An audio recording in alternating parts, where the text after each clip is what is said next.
Southpole. You got it, Tyler. Alrighty, that is correct. Let's get rolling here, people.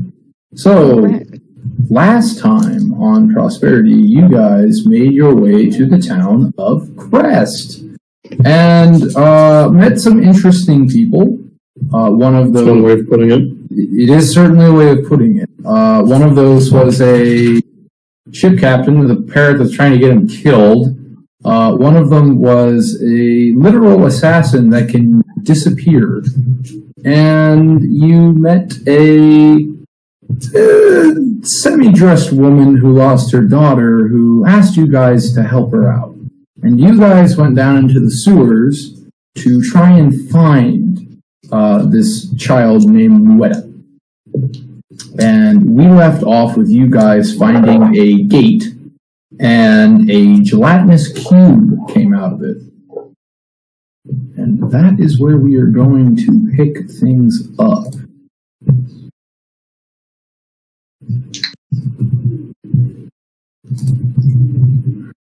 Pick things up. Yep. And just before we go to combat, I'm going to say Gungnir. Yes. So you were over in a kind of like underground sewers-ish-esque lab where you came across a weird corpse with a kind of vase with energy filled in it. You didn't really care. You're on the warpath. Yes. So there's a door behind you, the rusty one that you blew through to come in, and there's another door that's open. So there's one way in, one way out. Are you gonna exit through the outdoor and keep going? Keep going, yeah. Okay, so you're gonna keep going. Gungnir, I would like you to give me a perception check. Perception. All right, let's flat roll. 15. 15. So you were walking along, and let me roll for him. So you are walking along, and you're just you're walking. You're going to where High Command told you to, and you step on something soft and fleshy, and you hear somebody go, "Ow!" And literally from, you didn't even see him. He is he's pressed up against the wall with his, you stepped on his foot. And you see Alvar, he painted himself, to look like the sewer wall. And he looks at you and goes, "Really, Metal Man? You just had to step on my foot. Spoil my cover. I can't believe it." Who are you?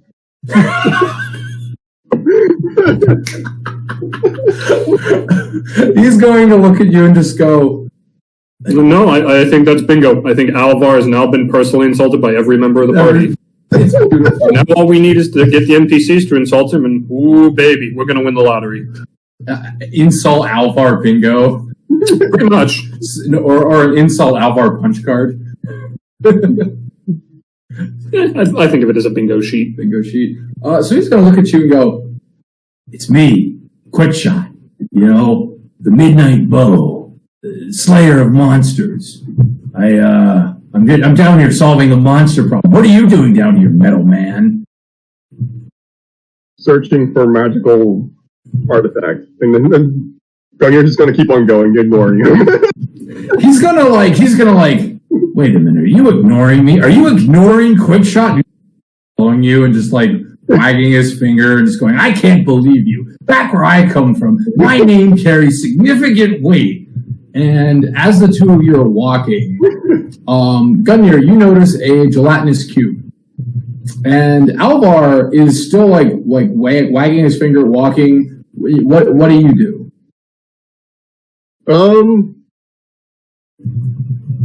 Gungnir will just stop and just acknowledge the cube in his way. Okay. He's not even going to acknowledge Alvar's So you stop walking, and Alvar is going to walking he's not paying attention, following you, and he's going to walk into the cube, and he's going to go and go, I've got you right where I... Oh. And with that,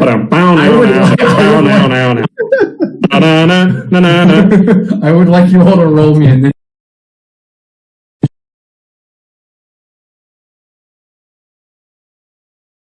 Hold on. I mean, visually, he's gone. Yeah. Audio's still here. Thankfully. Yeah. Video. Yike. Alright, what should Yeah, I use? I don't know what happened. I don't know there, but we're back, so don't worry about it. Fuckers! That was a good movie. I rolled a 2! A weird Okay, movie, hold but a on. good movie. Let me get... Oh, somebody did worse than me. Alright, so Matt has a 2. Ethan? 7. Oh, I didn't add my modifier. It's 6. 6. Tyler? 12. 12. Phoebe? You're gonna have to give me a hot second. I need to check my modifier on my phone. I'm on. I can do it for you. No, I got it. It's good. Who's It's got good. It's good. So I rolled a 15, 16, 17, 18. Okay. Well, at least someone got a decent. Torval. Yeah, it was the child. Torval's going. I mean, better the child than the cube.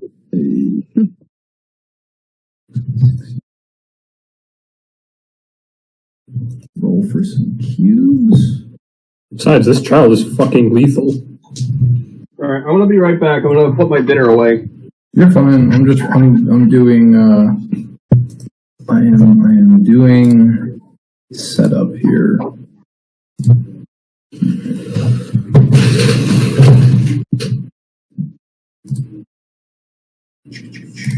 I have so many tabs open. Alrighty. So, going first is going to be Alvar. And he is going to... Oh, that's bad news for Bonzo over there. Bad news bears. It's actually rather good news for him. Yeah.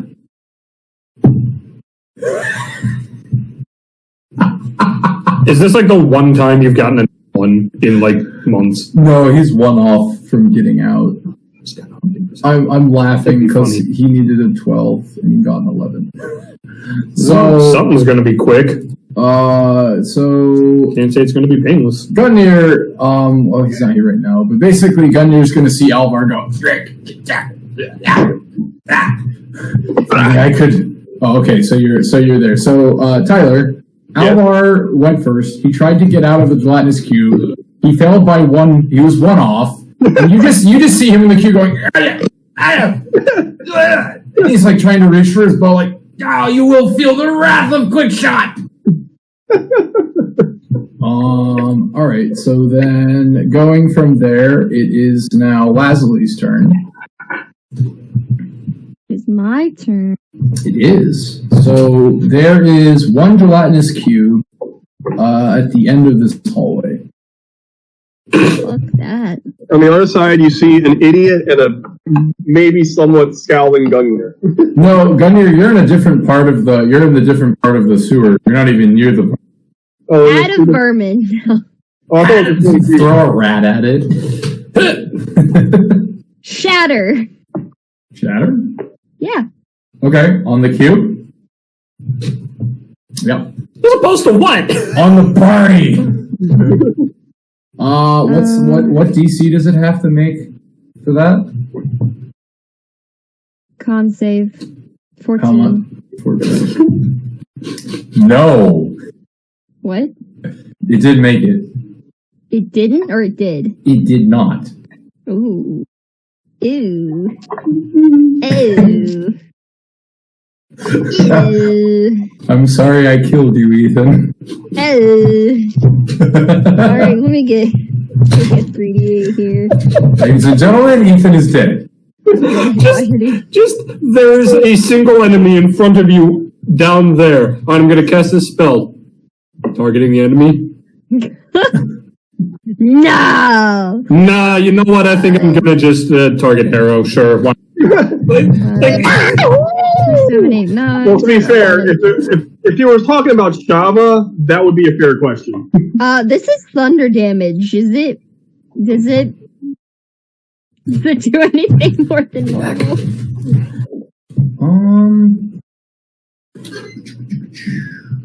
I don't believe so.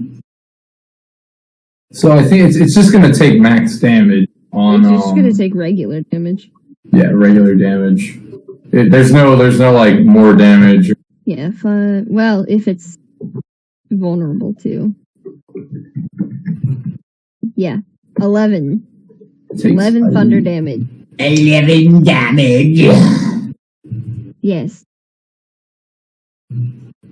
And yeah, that'll be my turn. Oh, thank you. Good night. nice. All right. So up next will be Mr. Torval. So I'm just gonna roll some attacks for him real quick. Oh, yes. Ooh. All right. So he is going to for 4 damage, and then we have it be Gungnir. Gungnir, in front of you there is a struggling but lucky. What would you like to do? I'll attack the cube. It's in my way. Are you going to try and not hit Alvar, or give a shit? Who's Alvar? Okay.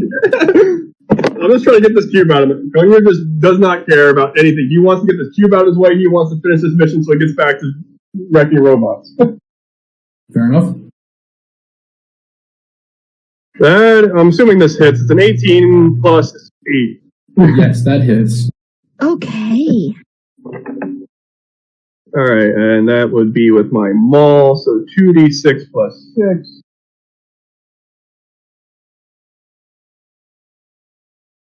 That is a full max damage, my friend. That is 18 damage. All right, 18 damage on this lad. Okay. And I believe that's all I can do. That's all I can do. All right. I don't have extra attack on this guy. I know I do have extra attack. I do. I was about to be like, excuse me? Hold up. I couldn't remember. Barbarian, did you get rid of it? I was thinking of, How does one get rid of extra attack? By really messing up. That or your DM's an asshole. Alright, that will be 11 plus 8. That hits. And that will be another 2d6. Yeah. That will be 11 damage. 11 more damage. Nice. Alright, that's gonna bring us to slime numero uno. So after getting shattered and getting some arrows shot into it, it's going to slowly move up to the party. And Surak, you're in front, yes? I think so, yeah. Okay, so it's going to move up to you. Cool. And it is going to try to... yeah, it's gonna try and... So basically, you're going to see this thing kind of like... It's gonna lurch together and compress itself like jelly, and it's gonna try and expand and slam in. It can try. Sir Slime. Walks. Does a 19 hit you? You'd be hard pressed to find someone that does. You will be taking 9 bludgeoning damage. Okay. And...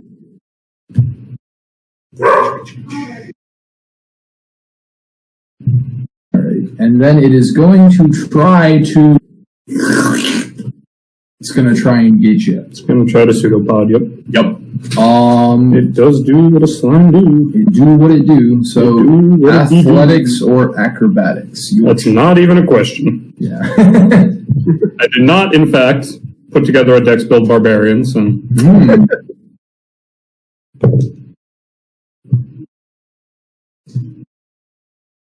okay, well, What'd you get? 11. He got a 9. Always had it, never didn't have it. So it's gonna Better to be lucky than good. and it's gonna try and get you after that slam, and you're just gonna and just back up out of this thing. Seems good. So that brings us to you. No, you don't say. Would you like revenge? No, but I would like to smack it. Do I it. wouldn't really call it revenge. It didn't do anything. It did hit you for 9 damage. What, you mean the light breeze? Yeah, the light. Would you like to hit it hard? I would like to show it how to hit a thing. No, that's not good. I'll show you how it's done. That's not a hit. This is a hit!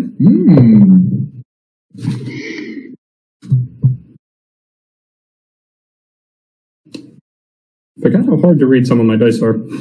What'd you get? I'm trying to find out if this is a 9 or a 6. I'm looking for the... It doesn't matter if it's a 9 or a 6 because its AC is 6. You hit no matter what. Okay, cool, because that's not even including the modifier. I'm just trying to tell on the die. Yeah. Thank you. Wouldn't worry about it, fam. So, would you like to do some damage? I would love nothing. Well, I'd love a few things more, but in this particular moment, I'd love nothing.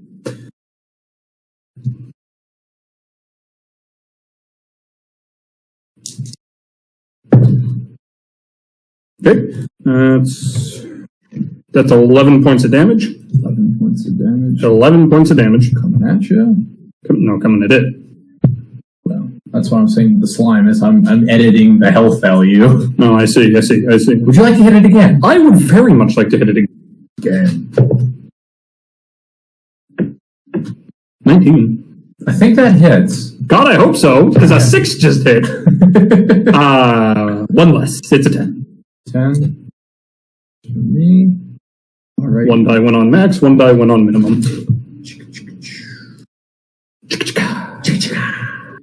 All right. So back with Gungnir, the slime that is, has Alvar stuck in it is going to start compressing, and Alvar's going to be, you will regret compressing. Quick shot. And he is going to take. Ooh, baby. 10. I saw a man die to this shit once. He is going to be taking 16 damage. Sucks to be him. Literally. Oh. Once you're inside, it's less suck and more you're inside what is essentially a giant acidic blob. Yep. Matt. What? It is it is Matt's turn now. Hi! How close am I? You can easily get around the party members to move up. This gelatinous cube is in front of Surak. Alright, I'm just gonna hit him with the Radiant Sunbolt. Do it. Do it! Alright. Do it. What dice shall I roll? So I rolled No arrow. Unlimited power! I hope that a 25 hits. Probably. Okay. Roll me some damage. Damage comes out to 6. 6. All right.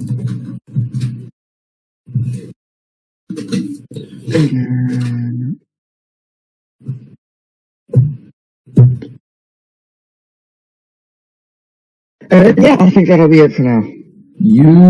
Doesn't he also get unarmed strike?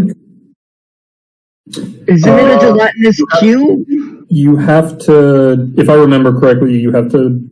I don't know if Radiant Sunbolt counts as a Attack with a monk weapon. Okay, that's fine. I It's no big deal. think No, you that's can chain together multiple of them. I just Okay, no, that's fine. don't want to do that 'cause I don't know much about gelatinous cubes. I don't want to fucking. All right, so back to top of the round. Alvar is die. no, we got a nat 20. So Alvar is going to just climb to the top of the gelatinous cube and go, "You cannot contain quick shot!" And he is going to just jump, flip, and land. And then he's going to turn around and attempt to shoot this thing. Is it morally wrong that I kind of just want to throw him back in? Just want to throw him back. Well, you're not there. It's Gungnir. I know. All right, so he's going to at this gelatinous cube, and he's going to hit it for 11 damage.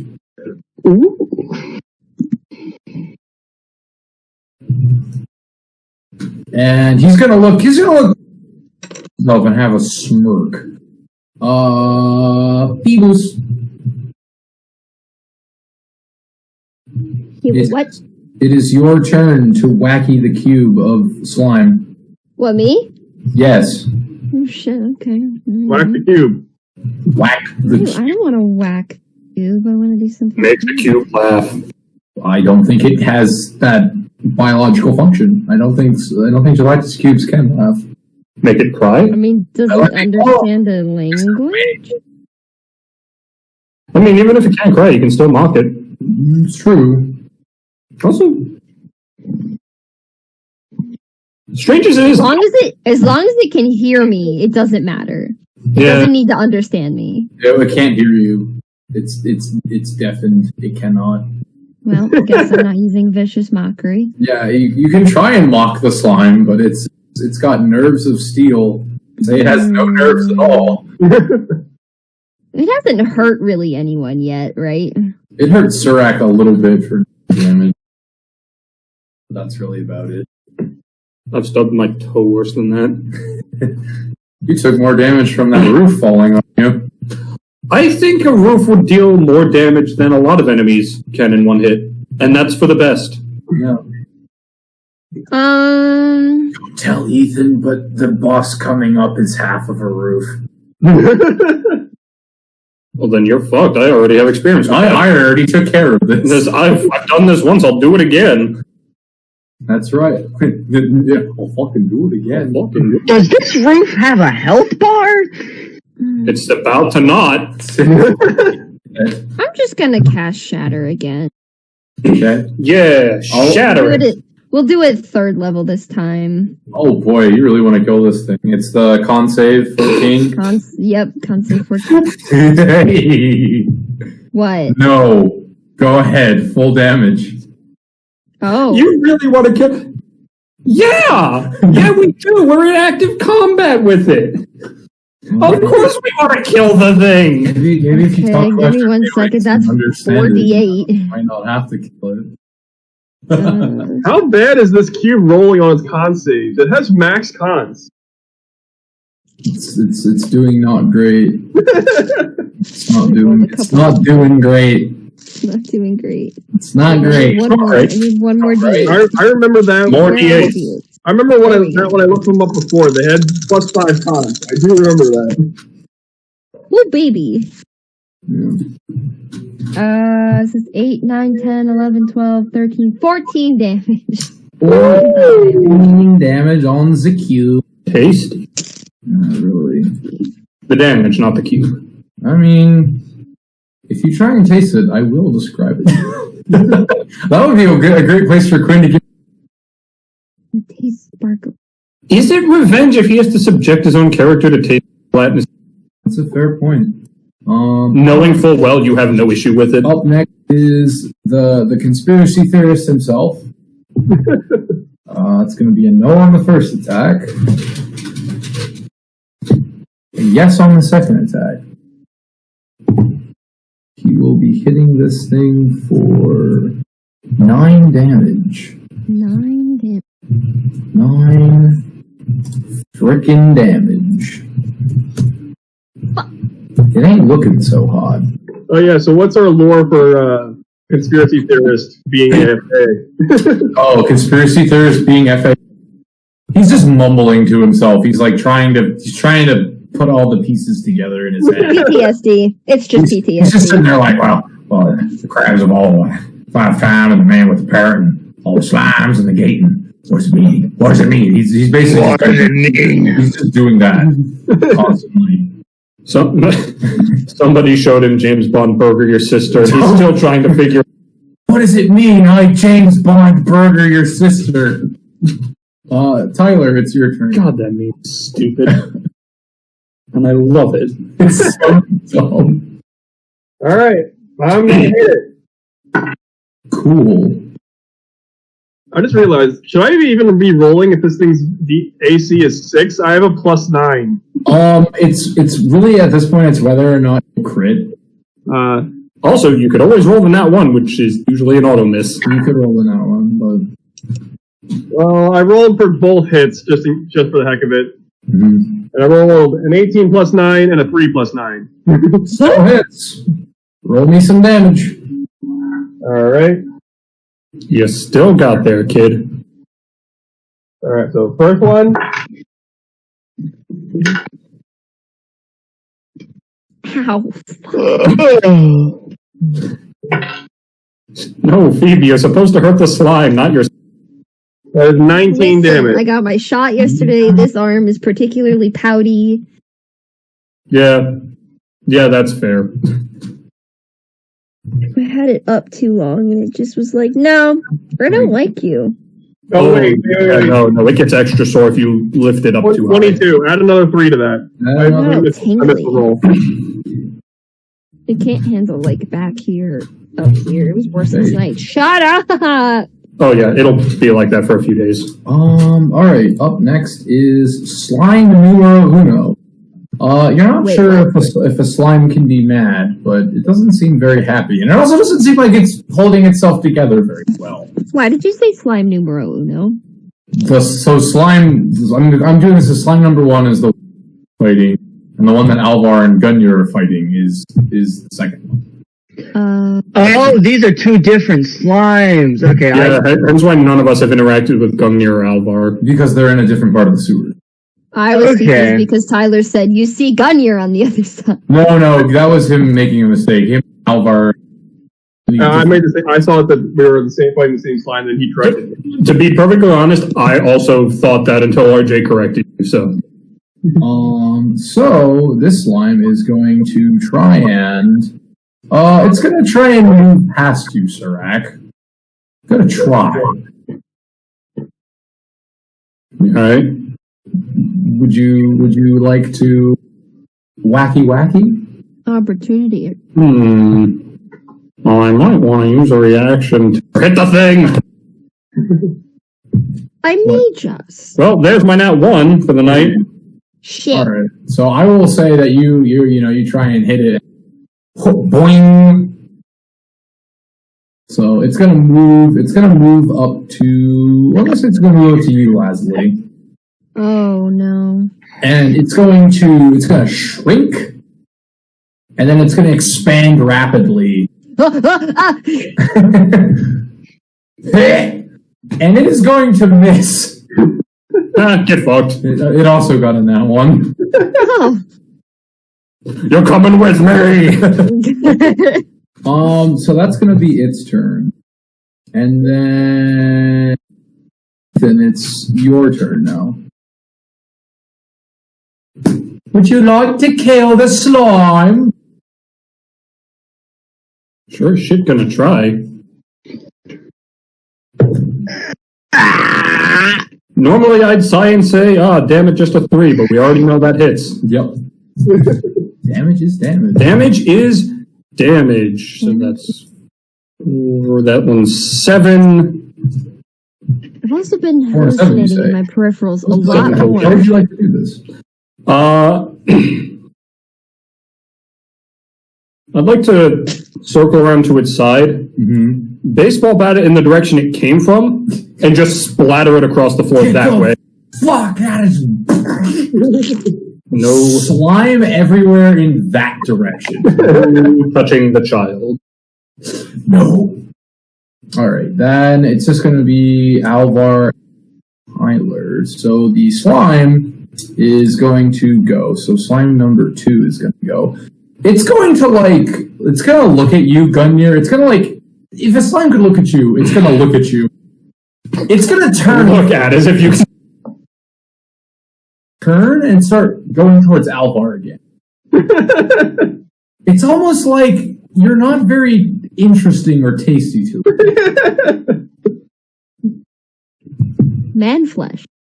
And it's going to try and do that. Does it even taste? Yeah, it's going to try and do that.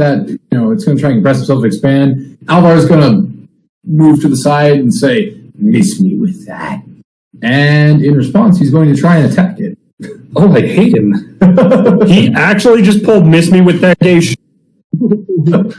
And he's gonna whack this thing. All right, Whack. Alvar is going to to suplex this guy when he gets back. Alvar is going to sidestep this slime, notch 3 arrows in his bow, and the slime is going to fall apart, and he'll just go, "Quick shot strikes again." Wow. So he's No. already moving away. And he's going to look at you like he's going to say, and he's going to go, "Quick shot strikes again." Walk past him. He's going to go, look at you and go, "Really? That was like A+ material, and you're not even going to bat an eye? Seriously?" There's this idea of the close and zoom up fanfare, like he just won a game of Smash Bros. And just in the back, you're just walking away. Yep. And he's gonna Tyler, you're too good. he's gonna get up from his victory pose and start following you again and just chastising you for not paying attention to him. Gungnir's going to turn off his audio receptors. Gungnir, you don't hear Alvar anymore. Mute. Peace. Yikes. So as for the rest of you, you guys you just killed that slime. Who's in Surak? You're still in front, right? Yep. So from when you splattered that slime, there's a couple different things that were dropped from it being killed. But one of the things that stayed intact, like the best, pristine, you see a pair of blue boots with some wings on them, hanging out on the floor where you splattered the slime. But how nice are they? 69. Instantly nice. I didn't hear the word hecking. I'm ignoring them. No, I'm kidding. No. I mean, I'll pick them up and look at them. Okay. If you look at them, do you want to identify them? That would take an hour. I'll give it more this an Arcana check. I mean, if that's the case, I will identify. Arcana is not amazing. In fact, I could identify. I don't have an Arcana. I mean, let's just see how the. I could certainly try. Okay. Upon just looking at these things and going, yep, what a magic. I'm going to just look over to Lasley and just. Would you like a pair of boots? Huh? Just gonna extend them to you. You're always walking around barefoot. Perhaps you'd be more comfortable in these. Oh, no.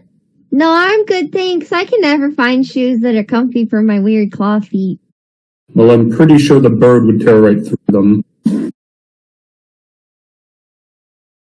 Maybe give them to Torval? He doesn't really wear good clothing. Charles just over Well, considering he's indisposed at the moment.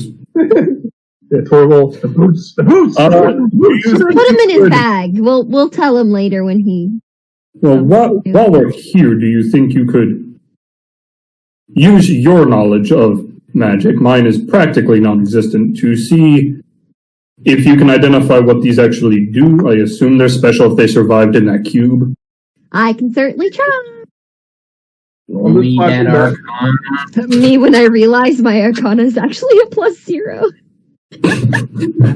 Same Z's.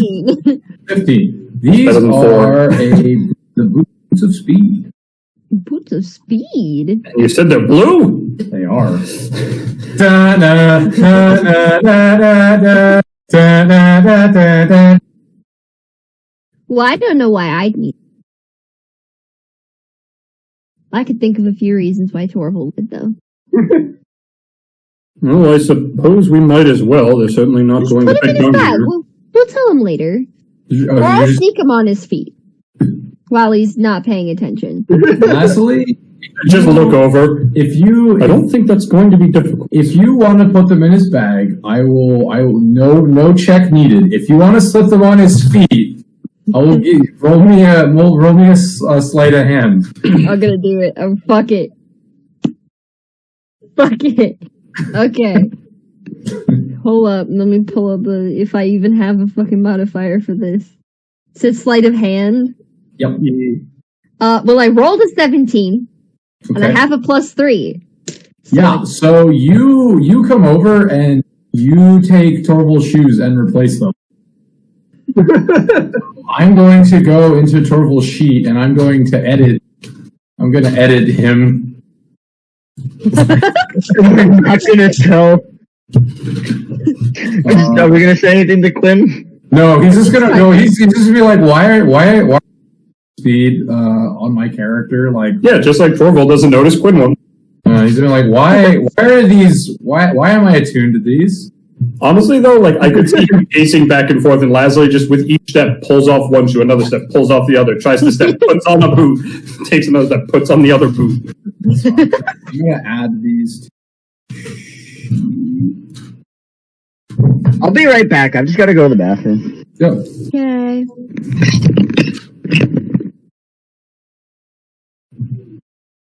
It's okay, Mr. Surak. I've got big, thick scales on my feet that make sure I don't, feel all the bumps and scratches of the not so nice ground.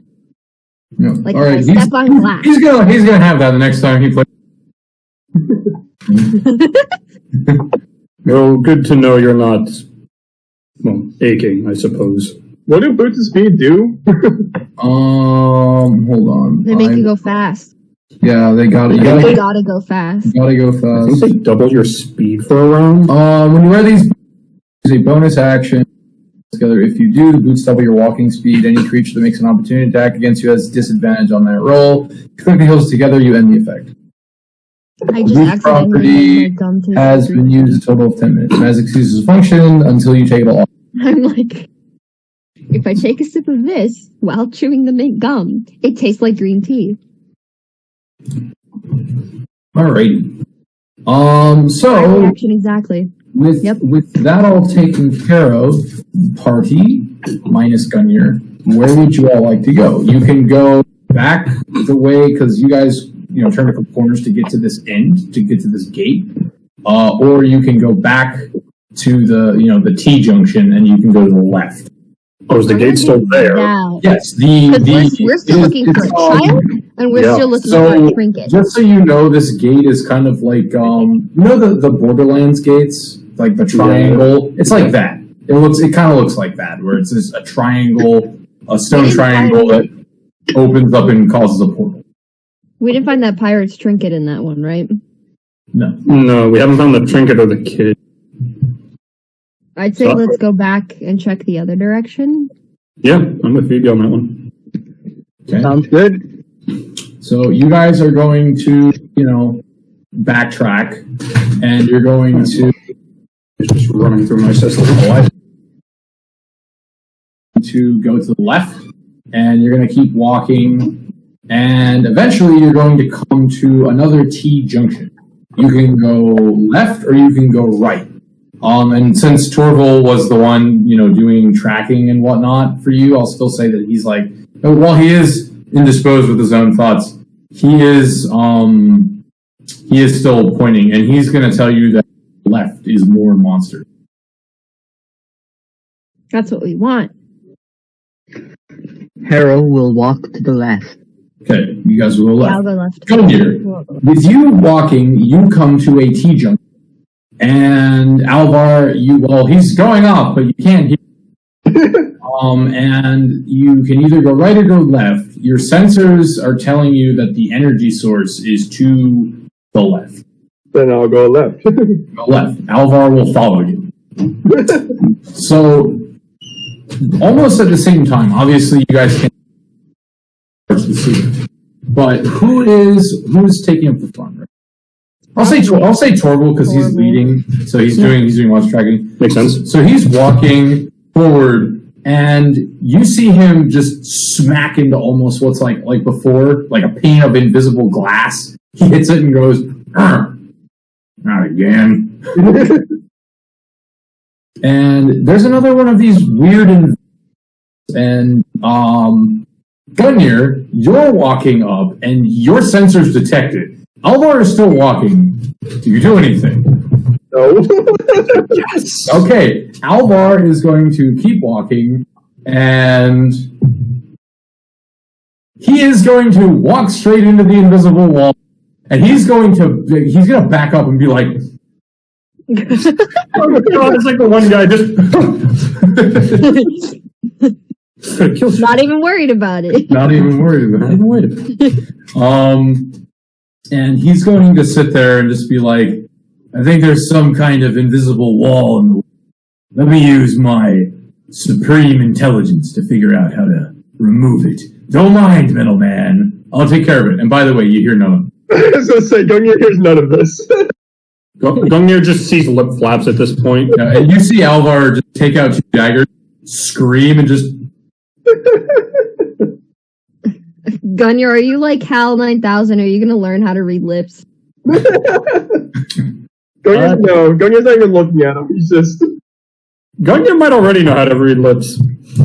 So, as for the rest of the party, what would you like to do about this wall in your... I'm going to kick it. Okay, for clarification, are we at the same invisible wall? In kicking it. You are at a different one. Okay. So you're at one, and because you're off in a center part of the sewer, and Gungnir is off in a center part of the sewer with Alvar. Okay, just checking. Yep. Kick it. I enjoy the child in kicking. You want to kick it? Okay. So, how hard are you kicking? Just kind of like little like. As hard as I can.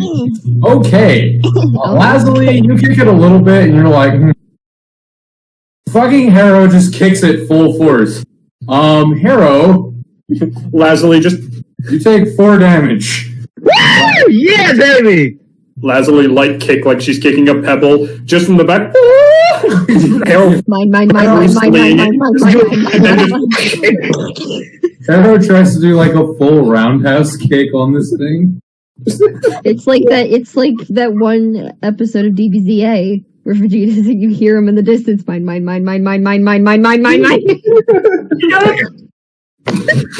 Oh my god, it is! Would anyone else like to try anything? Oh, punch Poke it. Harrow now. You gonna punch it? No, not actually. I'm poking Harrow. You poke Harrow. I hand you a feather.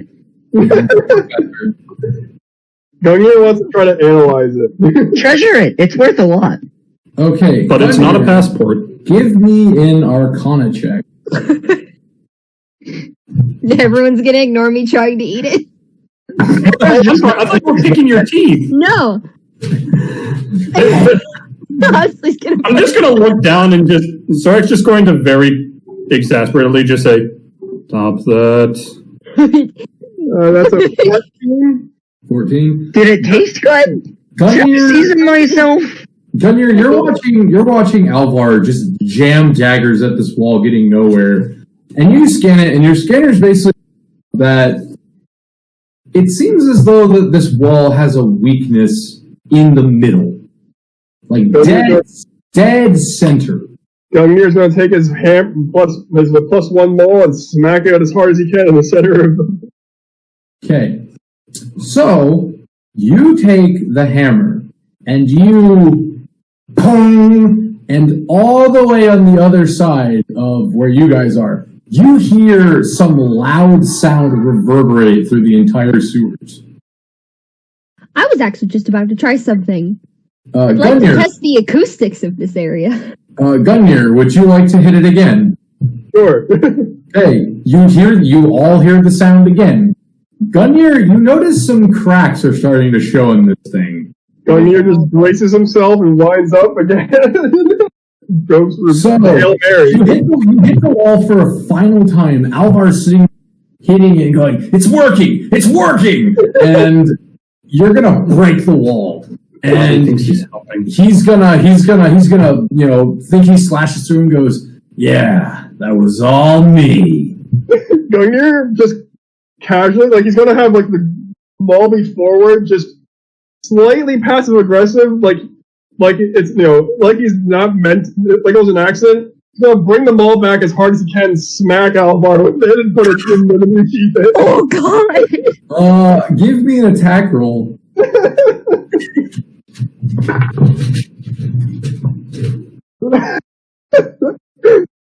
This is great. That's a nat 20.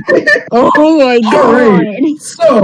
So you try to make it you make it look nonchalantly, winding your hammer back up and putting it on your shoulder, and you clock him in the back of the head, and he falls flat, just flat into the sewer, and just eats fucking shit. Literally. Just gets a mouthful of sewage. Congratulations. Gunnier's going to continue walking and maybe stomp a little bit while he's what's near him. You're not gonna fish him out! You just hear Alvar like slowly. No, he doesn't. No, he doesn't. No, He hasn't turned his ears back on last I heard. right. Well, that's what Alvar's doing. Is he's getting the shit out of his. So as for the party, what would you all like to? I'm assuming we heard the shattering noise. You did. I'm gonna test the acoustics by like playing a really loud note and seeing if it shakes it in any fun way. The sound kind of bounces back off. Sounds can come through it, but not from this side. Sir, why don't you hit it?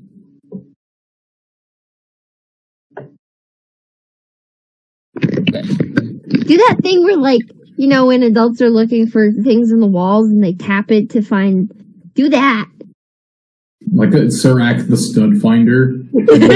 Why would you need to find a stud? Sirac's already here. Flattery from the DM.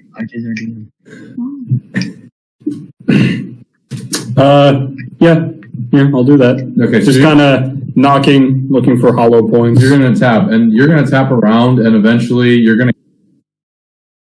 First, it's like tink, tink, tink, tink, tink, tink, tunk, tunk, tunk, tunk, tunk, tunk, tunk, tunk, tunk, tunk, tunk. You find something? Step back. Arrow will step forward. Harrow, I'm gonna grab him by his scruff. Grab him by his scruff. When you let go, there are like 3 or 4 feathers in your hand.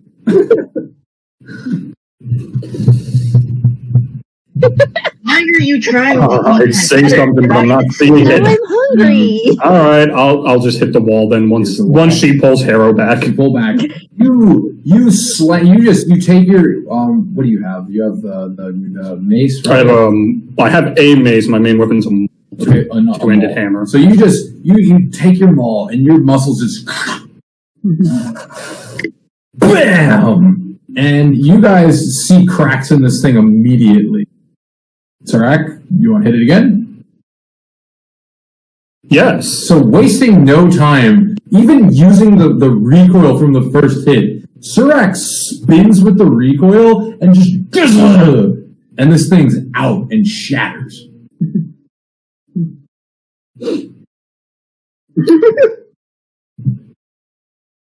Let us proceed. Just excellent performance. Let us proceed. Let us proceed. Turns around. Leslie, that's not a feather in your mouth, is it? No. Harold's just gonna look down at himself real quickly and go, when was the last time I took a shower? Good question. Good question. Leslie does not shade your face. So you guys, the party proceeds forward. Gunyer, you proceed forward with a Alvar spitting sewage out of his mouth. And you guys are going to come to a very wide open room. And Writes down boss chamber. the first thing that is Gunyer. Hi, Gunyer. Does anyone see them? Wait, Yeah, is the loser with him? Can you Yes. turn your sound back on? Harold's not even gonna notice Gunyer. Harold's just gonna look over at the loser and just be like, why are you keeping that kind of company? Gunyer still doesn't have his ears on. Can you turn it back on when you Harold's gonna like flail his fingers around like it's sign language, but it's not comprehensible in any form of sign language. Torval, not Torval, he's not here. Harrow, my bad. Harrow, give me an intelligence check. Okay. What is my intelligence? +0. Woo! 1! Okay. The only way that could have been funnier is if you hadn't. Gunyer, you watch Harrow just like and you're just like, I have no idea what that means. You were mildly offended, even. Processing, nothing found. I don't get it. Nothing found. Gunyer's gonna turn his ears back on and just be like, I do not understand. Repeat in known Hi, language. Gunyer. Oh, and by the way, you guys are like yelling because this is a big chamber. It's with the loser behind you! Alvar's gonna go, I heard that. Yeah. I bet it tastes better than you look. Should we call this arc the roast of Alvar? The So roasting bird. yeah, as you guys are calling back and forth, do any of you look down? I will. What a suspicious question. I'll look down. Yeah. Gunyer's looking for a mission. For those of you coming up to the edge and looking down, you see a kind of like like big sewer chambers where they have depressed and the water is falling down into a chamber down below. That type of thing. So down below, you see a pedestal in the center of the room. And inside this pedestal, there is a bubble. And inside this bubble, well, you've seen this guy before. The last time you met was in a mine. He was resurrecting a dragon, something like that. Lich? Yep. You see the Lich, stuck in a bubble very similar to the one Ball was in. Where's Ball when you need him? I'm being out of character. I'm confused. Gunyer's gonna signal high command, found source of high energy. Devil built a Harold's just pedestal in gonna the sewers. look at Lazuli and just go, didn't Ball give you something to call him with? Call him? Did I get a signal from him? No, you didn't. He gave you a blessing. You don't know what that is. He did a weird thing on my forehead, but I didn't call him. I'm gonna look for a way down. Okay. And I will say, Surak, because of your height, you see on the other side, Gunner, you'll see this too. But you see a little tiefling missing a horn, and she's huddled up, kind of sobbing. She looks very scared. Her clothing's all dirty, and she's huddled up next to the Lich's bubble, kind of like trying to hide. Can I signal high command that I found the source of the energy? Yes, you may. Good news is we found the child. I'm gonna do that. Something inevitably happens. I'll climb down. Okay, you'll climb down. I'd like to actually just put Leslie on my shoulder and just climb down so we both go down.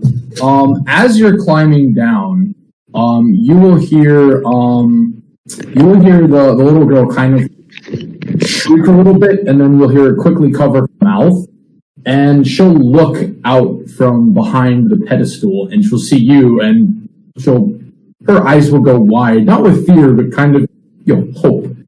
And she'll kind of look at you, like see all you guys, and she'll say, no, stay away.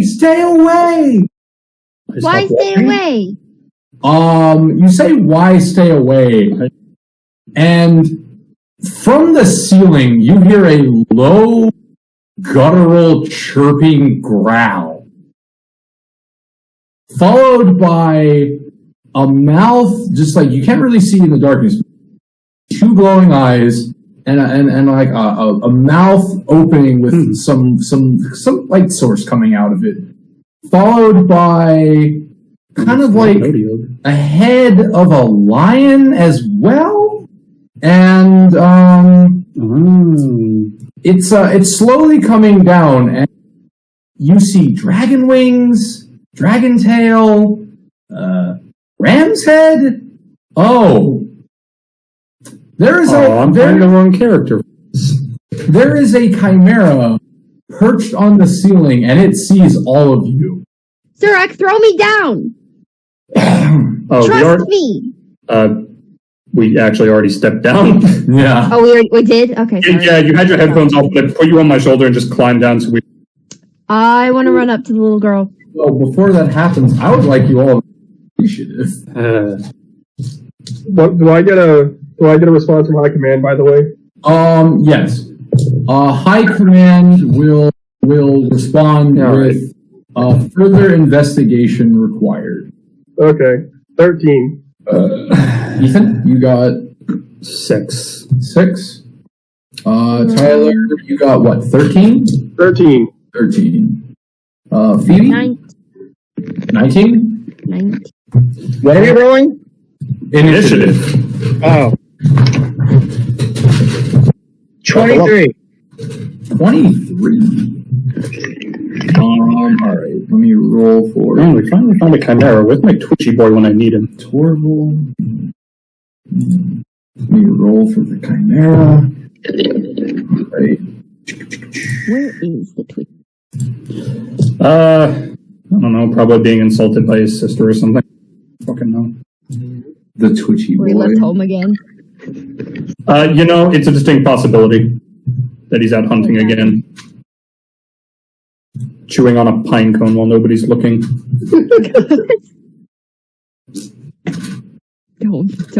Don't. You know who I'd make it on that. Alrighty. Guess who forgot to pack his own bread when he went out?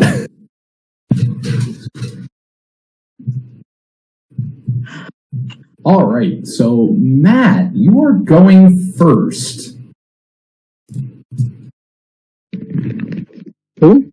Matt, you're first. Okay. And there's just a chimera looking fucker over There's here. a chimera looking fucker down from the ceiling, and it looks like it's fire. We have a friend. Alright. So, I am going to take out my Yi Claw, Yeah. and I want to stab this fucker. So you can. You'll have to fly up to on the ceiling. What a coincidence. I can fly. It has its claws dug in. Into the stone? Yes. How's the blood not rushing to its head? Yes, man. It can deal with the effect. I mean, that would just make blood rush to all three. Anyway, I'm going to logic in my fantasy games. A very strong heart. Was that Matt?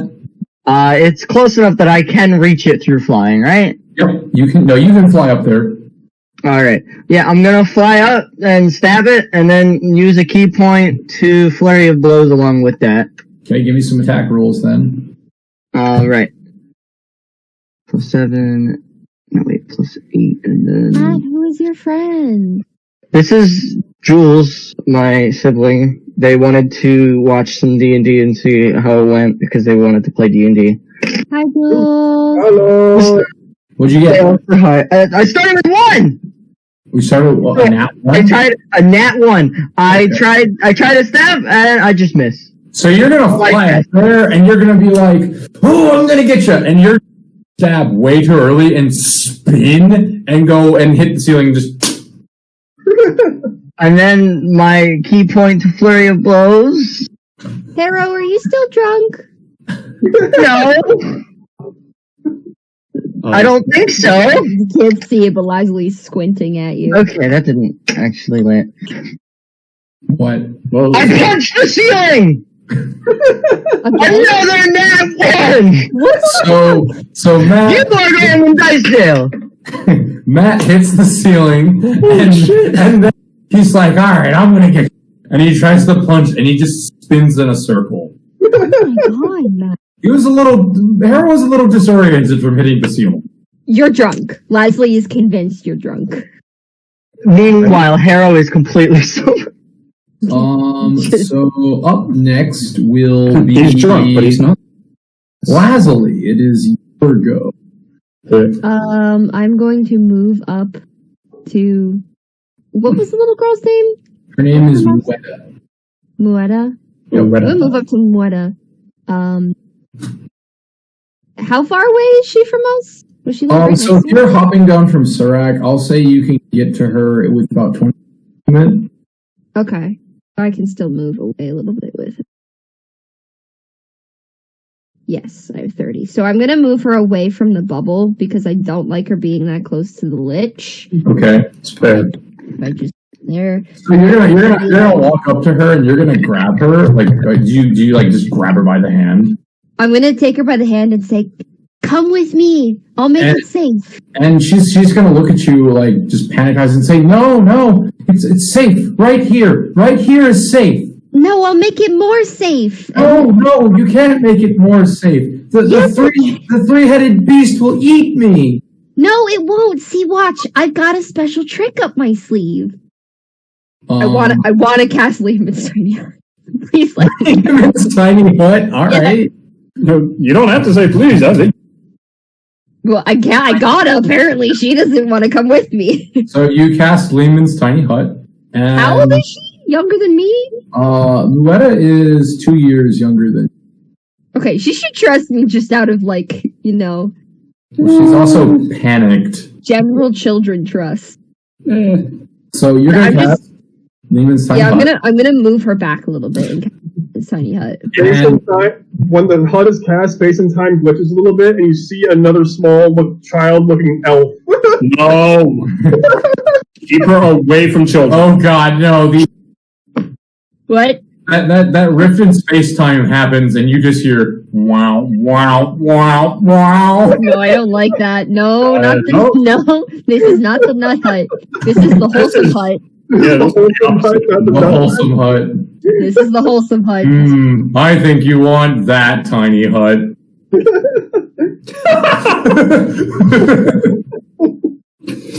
Oh God! Just Shava just walks up like Tiny Hut. Lassie puts that up. I think you want that hut. Smash cut to a hut with a goblin slapping his ass on it.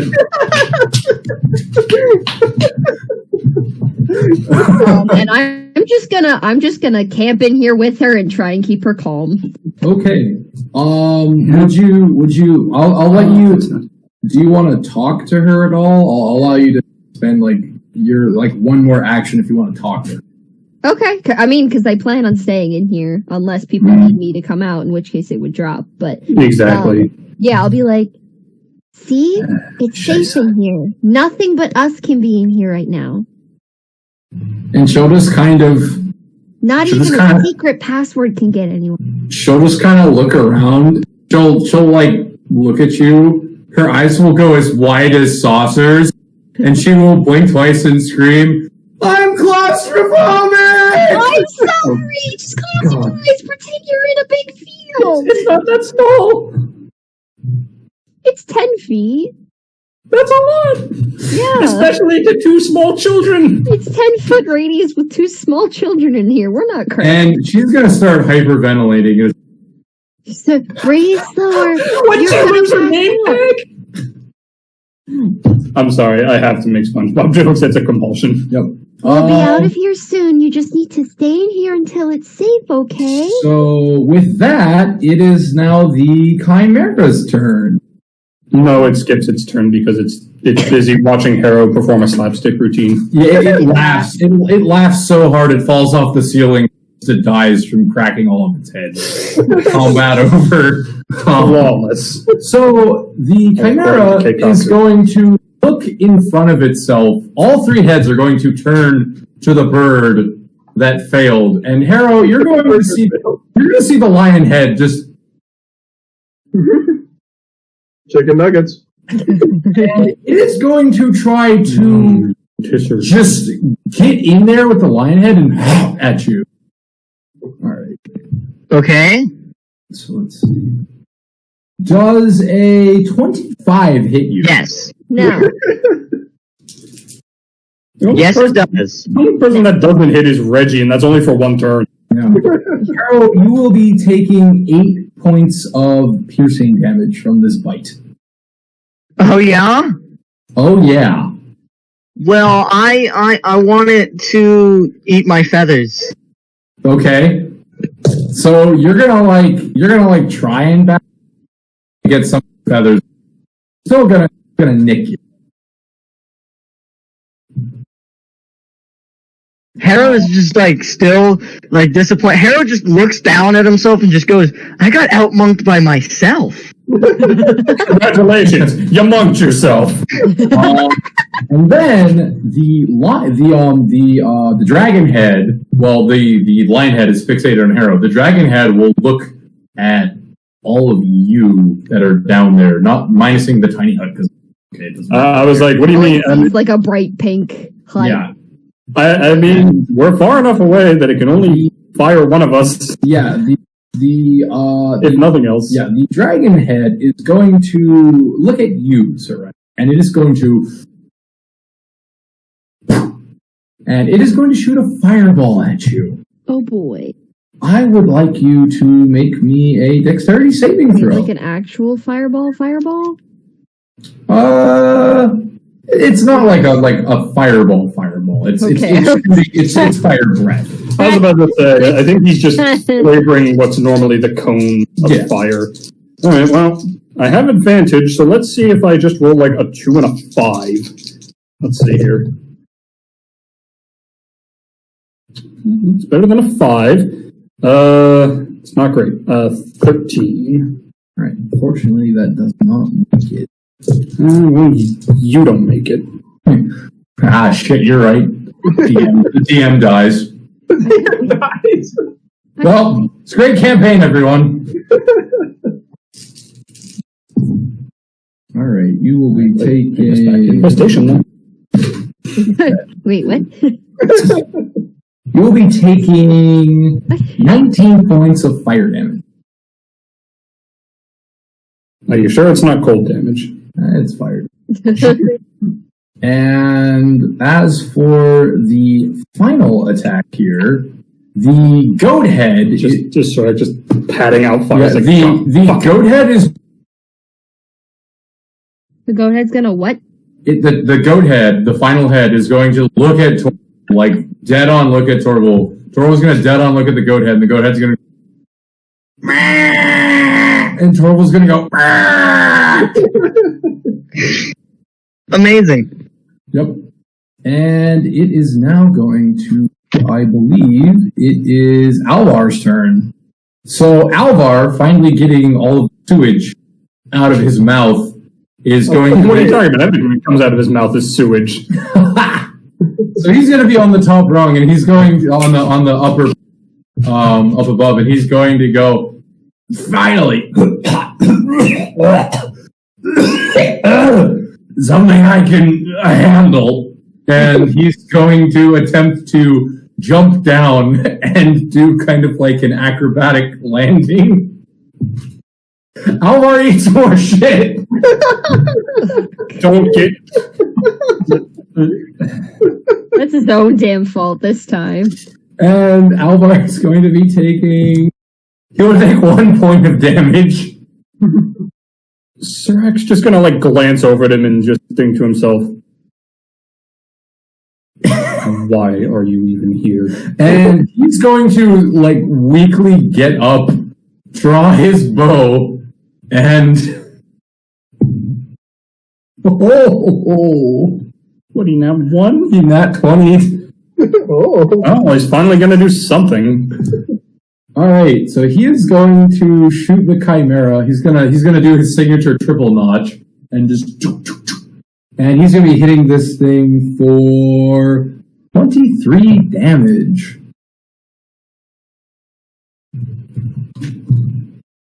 And he's just gonna kind of like shake his head and go, "Yeah, all in the plan."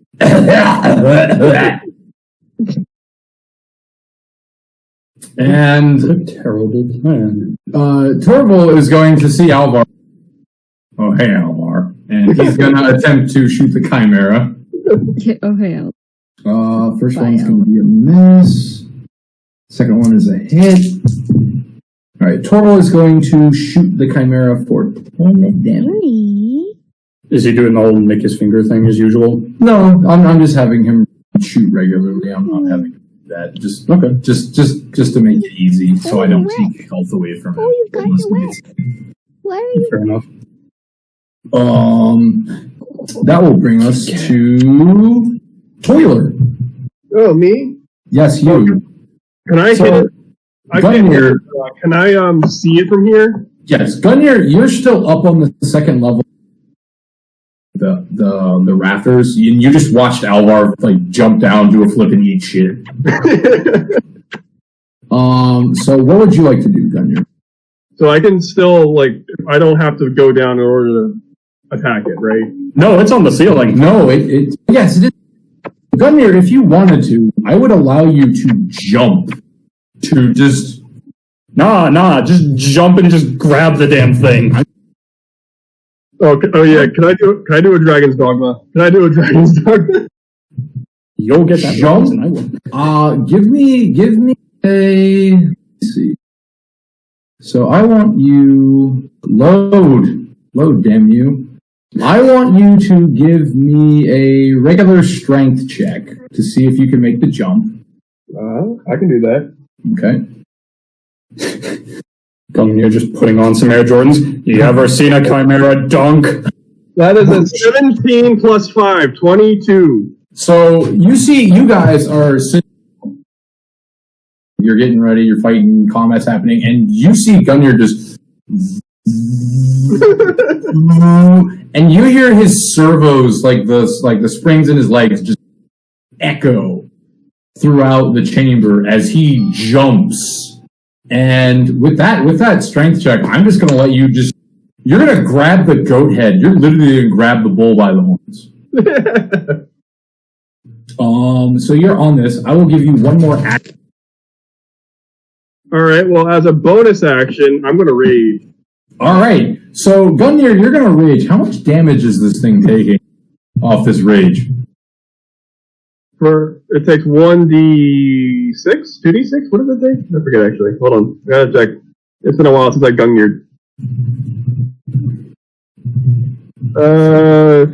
It's been a whole week. Gungnir goes It's been a while since I've raged as Gungnir. Yeah, that's fair. All right. Third level, 1d6. Yeah. Okay. 1d6. All right. I will. Do you want to roll or do you want me to roll? I'll roll. Okay. That is 5 damage, my friend.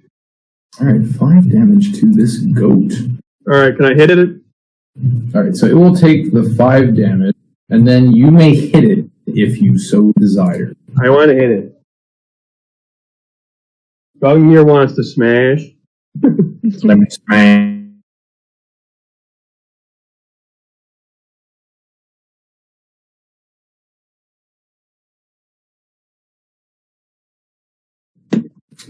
Huh? Wait, does Gungnir have a one-handed weapon? No, he doesn't. So I'm going. Don't worry. Oh, okay. I have 20 strength. He can do it. No, well, trust me, we're gonna get here. Depending on what happens, I have to see how this roll turns out. What's your attack roll? Oh, 24. Oh, 24. So Gungnir, you're grabbing this goat head, and you're gonna let go, and you're gonna pull out your freaking maul and just wham the goat head as hard as you can. Roll me some damage here. That is 17 damage. 17. So you're gonna hit this thing, and Gungnir, you're gonna fall, and you're gonna take 12 falling damage reduced to 6 because you're raging, and the Chimera is going to fall off the ceiling, and it is going to take 8 points of falling damage. Does either of us fall on Alvar? No, it was in the middle. Alva. Alright. So that is that. So then it is Matt's turn because we're back to the top of the round. Matt, Hello. Matt, it's your turn. You are now the Chimera fell, so you are up on the ceiling, and it is now down below. Is there enough distance? Is there too much distance, or can I still make it to it? You can make it to it if you fly down. If I fly, yeah, obviously I can fly down. I will do so, and I'm just gonna be like, motherfucker, I'm going to get you this time, and I'm going to try and stab it, and then spend another key point for my Yi Claw. Not my Yi Claw, Okay. my Flurry of Blows. Give me them attack rolls. Alright. The attack rolls go as follow. Nat 20.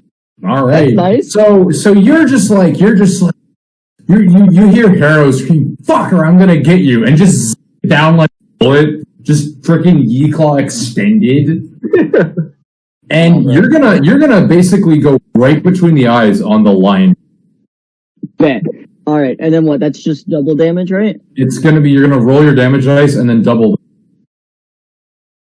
Alright, 5. Do I double the damage dice and then add the modifier, or double both? Double the dice, then add the modifier. Alright, so that's 14 on the Yi Claw. Okay. And then Flurry of Blows. It's a 5 plus 8 is 13? That just misses. So I stab it, and then I try to punch it, and it's just nothing. Well, it's So it's not just- nothing. You did just No. take out a chunk of its health. Alright. Alright, so that's Harrow's turn, which will then bring us to Feebles. How are you guys all looking? Still okay? Wait, did you say top of the round? Oh, did you not? Wait, no, did you not? Oh, shit, you didn't go. My bad. We'll Bro, say, I know my roll was bad. oh, I'm sorry. So, so we'll say Matt's turn happened. Tarak, you're gonna get to go. Now, I do apologize for that. God, I'm so distracted. I missed that for a minute. Yeah. So, Hera just stabbed it in the face. It's now on ground. Surak, who had a hand on a javelin he keeps on his back, just seeing it not that works. And just grab his maul instead. Well, I was ready to attack this thing at range, but don't have to. I no longer need to. I would like to try to smack it. Smack it. Like I said, Gungnir's going Warbot mode. Doesn't matter mechanically, but I would like to. Absolutely. Fantastic. That's going to be a 21 to hit. Oh, yeah. Oh, yeah. Oh, yeah. Oh, shit. Thank you, guys. So close to max. Mm-hmm. So that's 14 damage on that hit. All right, so as you hit this thing in the dragon side, it basically, as you came up to hit it, it just goes, and you just crack it upside the head, and teeth fly out. Is it still conscious? It's got a concussion. Nice. Should sign it up for the NFL then. It doesn't look like it's charging up another fire. In response to you cracking it, you can see this. There's fire in this thing's throat. Like it's ready to spew fire. Can I grab the head and point it at the lion head? Give me a. Let's check, my friend. I'm gonna use a die. I can actually read it at distance. Yeah. You know what? I don't use this often. If I'm going to use my inspiration, I want it to work. Okay.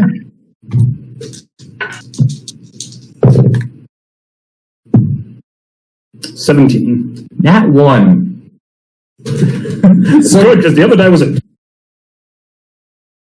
Grab the dragon. Just get up around there. It's gonna. It's trying to get out, but you're just too damn strong, and you're gonna slowly force this thing's head to turn to the other two. So now it is its turn.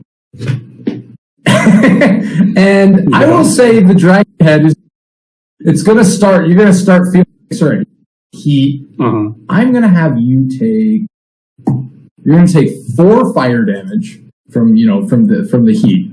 But the lion head and the goat are going to look over and see what's happening. The lion head's gonna the goat head is just gonna and I don't really see how it can make a dex save, so it's going to auto fail dex save.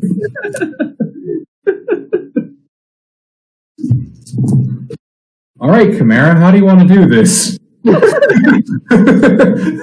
So the Chimera begrudgingly cannot stop what the dragon head is doing, and the dragon head is going to. And Surak, you open its jaws just enough as it fires, and a fireball is just going to, and it is going to blow through the lion head, blow through the screaming goat head, and just those heads are gone now. They're gone. Leaving only the dragon head with the look of, oh god, I just fucking did that, didn't I? And then it bleeds out and dies. Well, that was sick as fuck. Barbarians for the win. You'll love to see it happen. All right. So with that, combat is over. I'm just going to drop the head and just casually walk over to the hut and knock. I can see you. Wait, you can't hear me. I can smell you.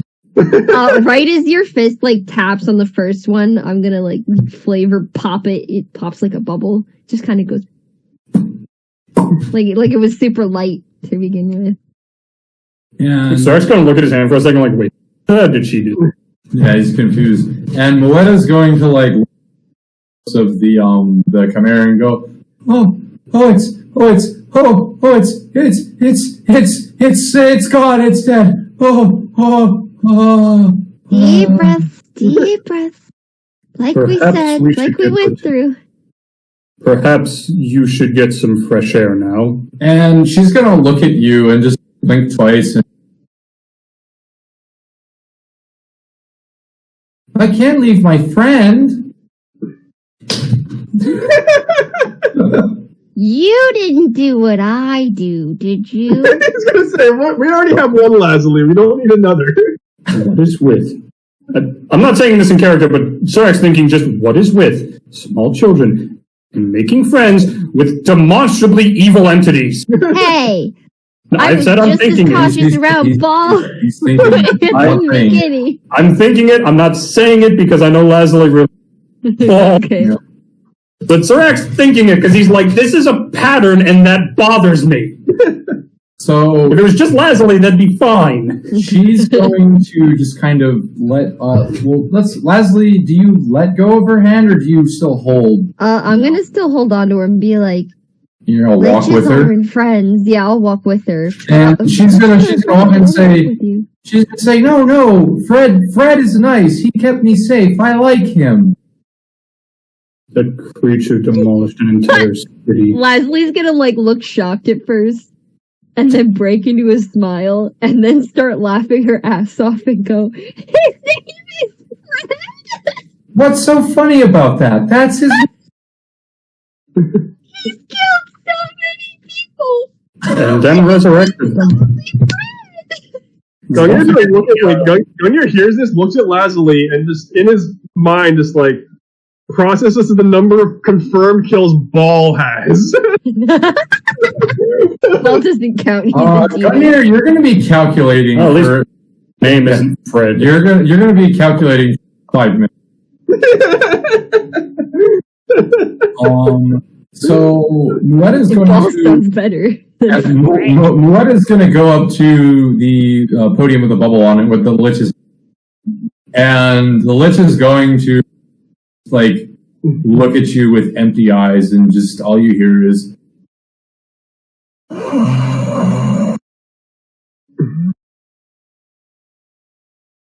Just a long exhale. Yep.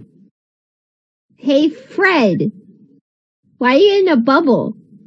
I thought that was your thing. To Fred put other is people in going to look at you and just.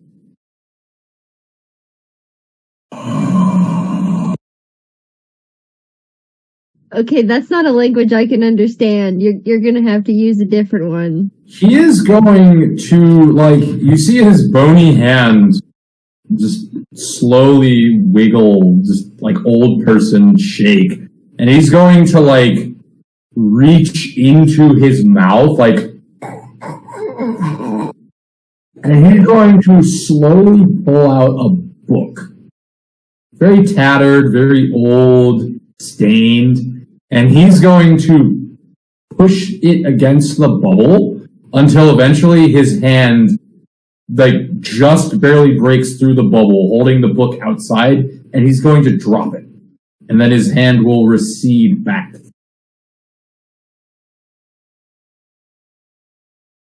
What?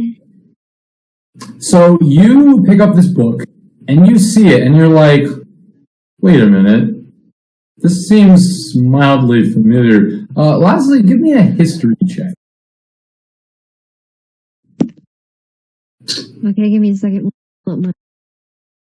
Stats again. Oh boy. Oh boy. Wonder where this came from. Okay. +0. What did I roll? I got a 15. Alright. Lastly, this looks a lot like the pages that you were collecting in the forest before the Lich got out.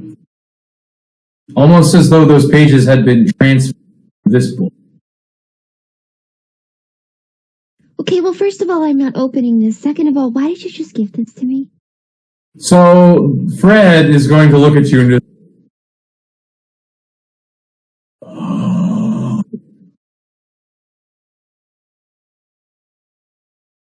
Can we go now? Can we go? 1 second, I want to figure this out. If Paul was in a bubble and we thought it was the Lich, but now the Lich is in a bubble, then who's making the bubbles? Wait, I thought he said it was the Legion that put him in a bubble. Yes, the Legion was tied with the Lich. Doesn't mean they control him. Right? I thought he would have made the bubble, seeing as he's a thing powerful enough to, I don't know, be spooky around Ball. Gunyer just wants to know if this is the objective so that he can go back to smashing. I'm going to turn to Muetta and be like, can you actually understand him? How did you become friends with him? Muetta is going to look at Fred and, he says lots of things. That is like his name, which is Fred. I mean, his name's actually Frederick, but I call him Fred. Okay, what's he been saying to me right now? Because all I hear is, he keeps saying, take the book. Leave the book. Can you ask him why for me? Read the book. You're going to see Muetta look at the Lich and I don't like this. The Lich will respond in kind with Maybe it's because she's a tiefling, but I'm part tiefling. You think I'd understand? And I don't even pretend to follow along at this point. she will say, You cut out. She will say what? she will say to you, it has information that you're going to need. That's what he said. I get my Okay. last gold. One more PC. question. Why is he in the bubble? Who put him in there? I guess that's 2 questions. So she's going to, it's back and forth breathing, and she's going to say, I don't really know how to pronounce that name, or even if that's a language. Okay. Is it in the book? She'll ask, and then turn around and go, he says yes. That's good enough for me. We need to get you back to your mom. My mom? Silica? I like her. She's nice. She makes really good cookies. Yeah, we need to get you back to her. She's worried about you. She thought you died down here. Oh, no. Yeah. Everyone else died. Yes, your mother is worried sick. Oh, I'm sorry. I was exploring. I was just playing. I was, trying to see what was down here. But then all the monsters showed up, and, well, I tried to hide, and I couldn't get... But then I found Fred, and we talked a lot. He That's told what me happens things. when there's liches around, but I don't know why Fred is in there. And we fought him before. He wasn't very nice, but now that he's in a bubble, he is kind of nice. So we're just going to leave him in the bubble for now. Can you promise me that he'll stay in this bubble for now? She will, back and forth breathing, and she'll say, Fred says he can't leave. Or he's stuck, I think. Well, we were able to get Ball out. I'd assume there's a way to get him out, but I don't want to get him out. He's scary.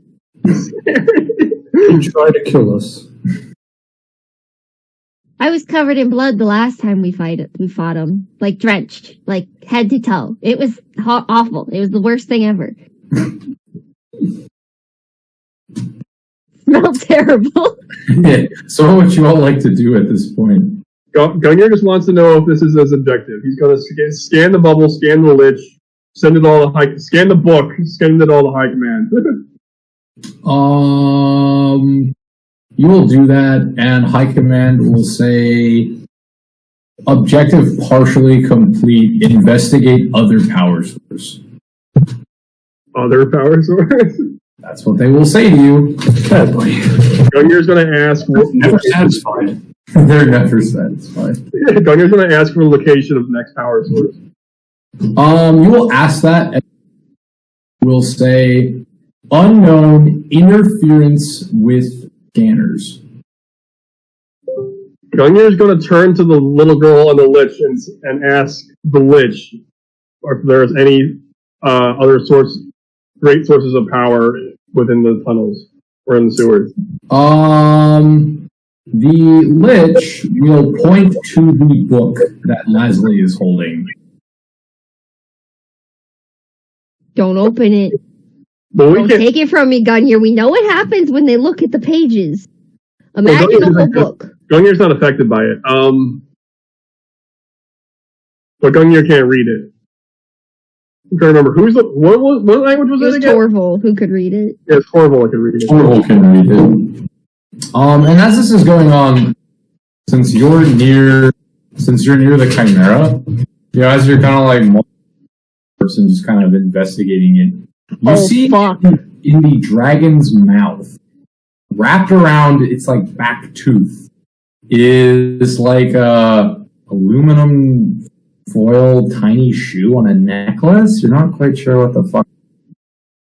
I'm just gonna pull it off the tooth. How? Found the captain's charm. So by the docks, a parrot just smacks his face. So close. No, because if we bring the trunk back, we get to take the captain to a very dangerous place. Remember, Quinn promised him that. Yep. Gungnir's gonna ask for the book from Lasley. Okay. Lasley. Gungnir wants the book.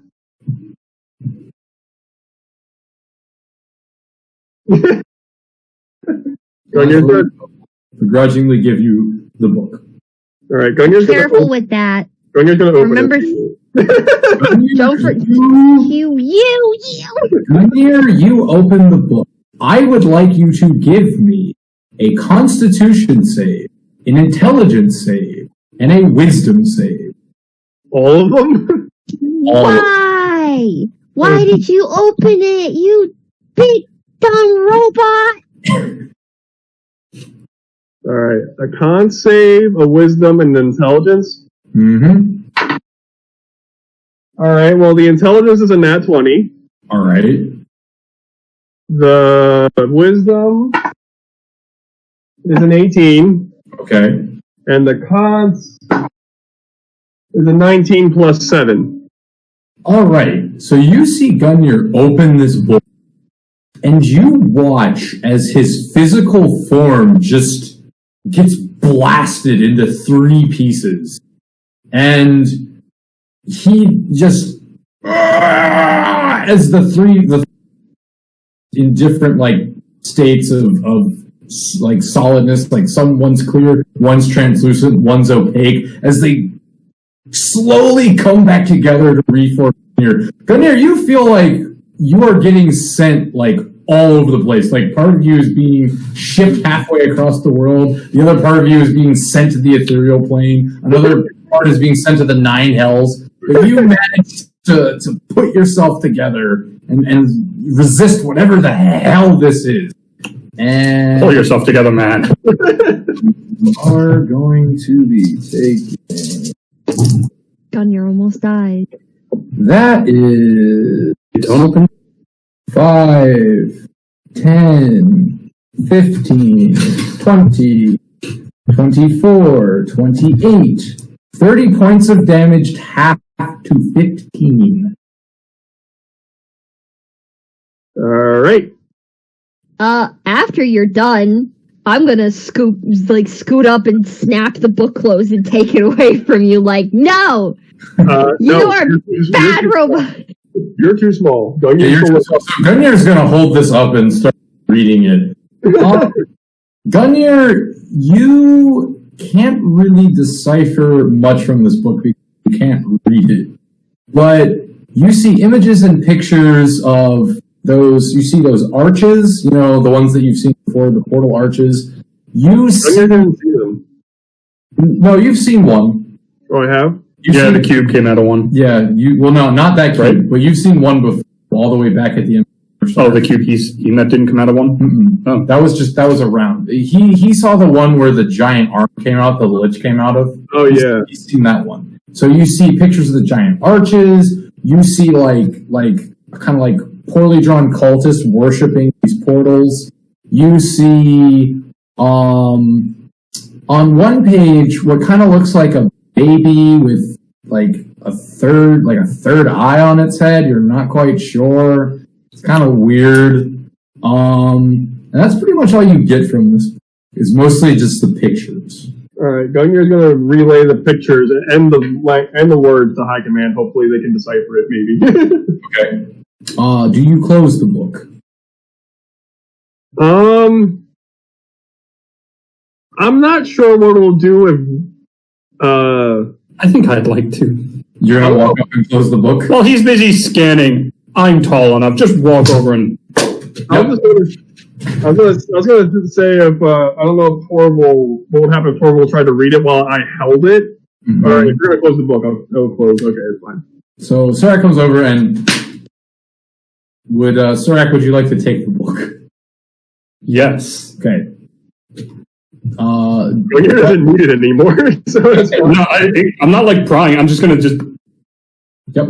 I think that's enough excitement for one evening. Yep. Garnier's gonna nod and say, resuming primary objective, and then start walking back to the surface to resume his campaign against his base. Yep. So, what would you all like to do now? So, Alvar. Oh,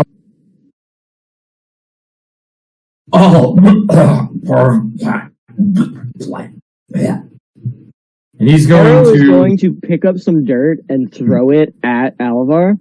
Give me an attack roll. Why are you coughing, you strange dumb man? Probably because he went face first into the sewage. He's going to look at your. Yeah, that'll do it. Coughing. Cool. 13? And should I add my modifier to that? Yeah, add your. I guess that would be for just a normal attack roll. I think that's 7. So no, this would be an improvised weapon. Probably like +4. +4. Yeah, we'll go with that. I don't have my character sheet. Actually, I can probably check my character sheet on my phone. So sorry, you're gonna throw this at Alvar, and he's just gonna just get out of the way. Like, really? You looked like you could use it.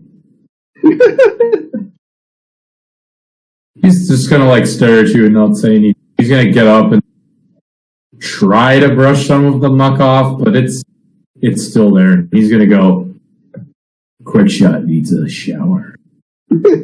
He's gonna look at all of you and just. Harrow's just gonna ruffle some feathers on his thing and just go, you aren't getting any. And he's gonna tell me he trips back into the muck while he's doing. He's gonna back up Tunkin. And he's gonna slowly go up the ladder one-handed.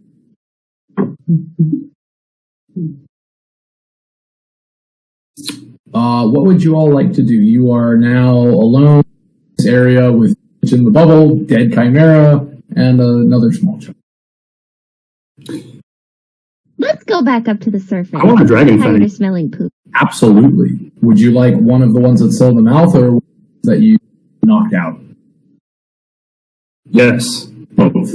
Yes. All right. I will, just because you can find the ones that you cracked, you softened up the other ones, so they just pop out, just nice and easy.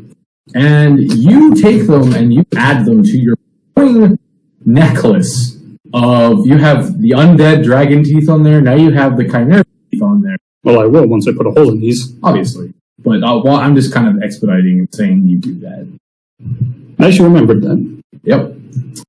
So you've got the impressive tooth necklace that's ever growing. And you guys are going to, the rest of the party is going, and I'll say, Lazuli, you are, you're climbing up first. You are going to come face to face with a very handsome looking half-orc with slicked back black hair. He looks like really handsome, cut chiseled chin. He's going to see you and say, "Oh, hello there." And he's going to offer you a hand. Do you need a hand getting up? Lazuli, Who are you? that. Hi, name's Chet Langley. That's Chet Langley. Nice to meet you. I down here to try and do. I heard some yelling and what sounded like fighting, and just wanted to see if anybody was, needed some help. But it seems like you guys got it covered. And he's gonna look down the ladder and see you, Sirac, and he's gonna go, huh? And he's gonna pull out from under his tunic, and he's gonna show you that he's got like a dragon tooth necklace too. Nice. So you're a collector. Cool.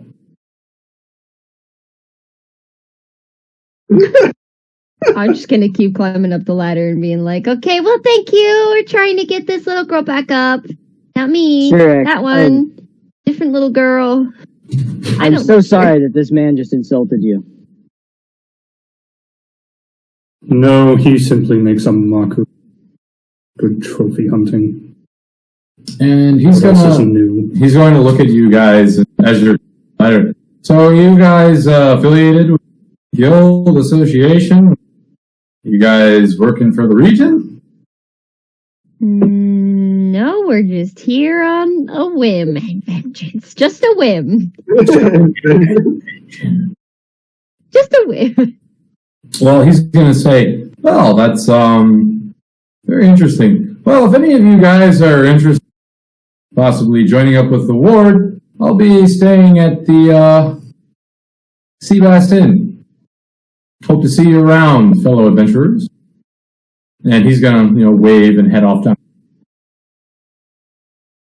Zurak, why didn't you like that guy?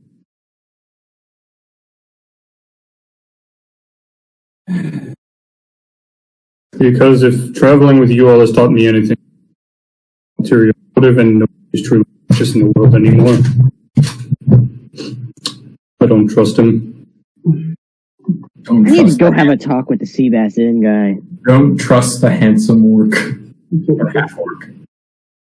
So with that, where would you guys like to exit? Would you like to exit would you like to go back where you started? Exit out at the docks? You could, there's 4 exits to the sewer.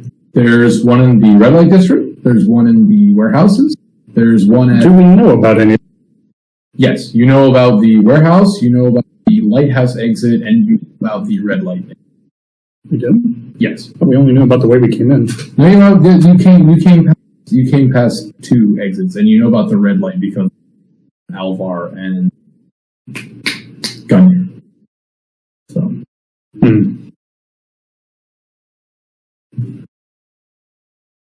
Where would you like to exit? I suppose the red light district, because we have to drop. Hey, you want to finish it? Okay. So you guys are going to exit red light district. Gunner. What exit?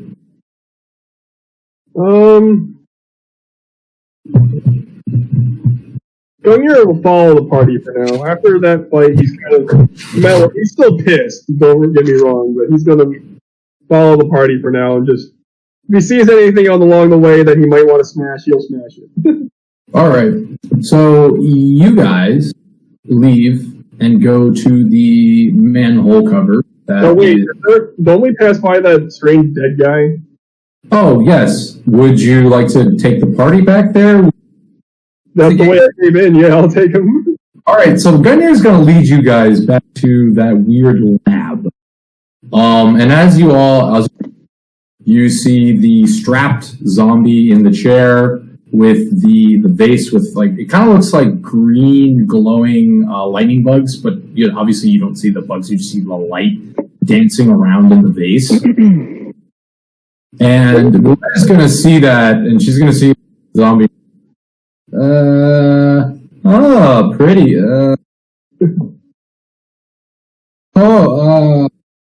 Gungnir's gonna walk by like nothing's happening. Gungnir walks by. What do the rest of you do? You see that? That's what Fred makes. Lots of them. He does that by killing people and then bringing them back to life. That's why we don't like Fred. That's why we don't like Fred. That's why we don't like Fred. Serac?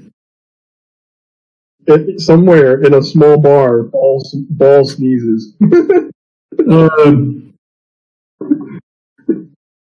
Gonna ignore it for now. I have a bad feeling that messing with it's just gonna cause problems. Torval's going to walk into the take in the back. He's gonna see this and go, ah! And he's gonna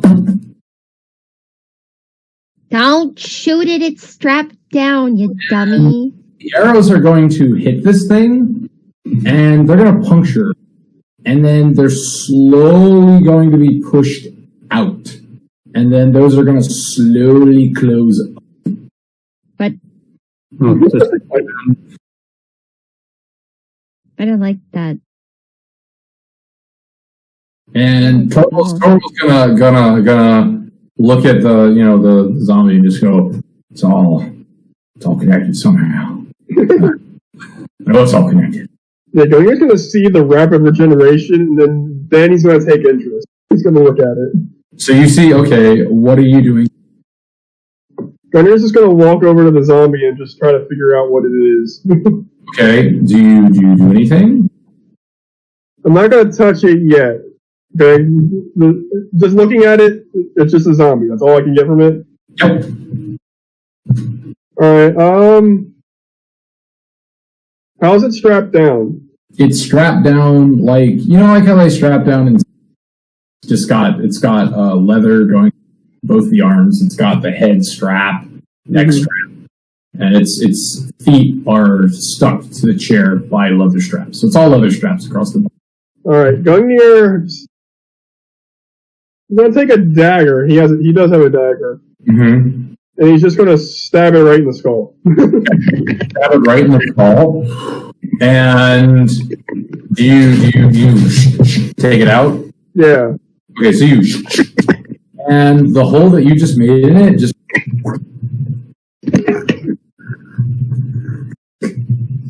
and this zombie is then it goes limp for Gungnir just like tilts his head, just kind of. He's actually kind of fascinated by this. Mm-hmm.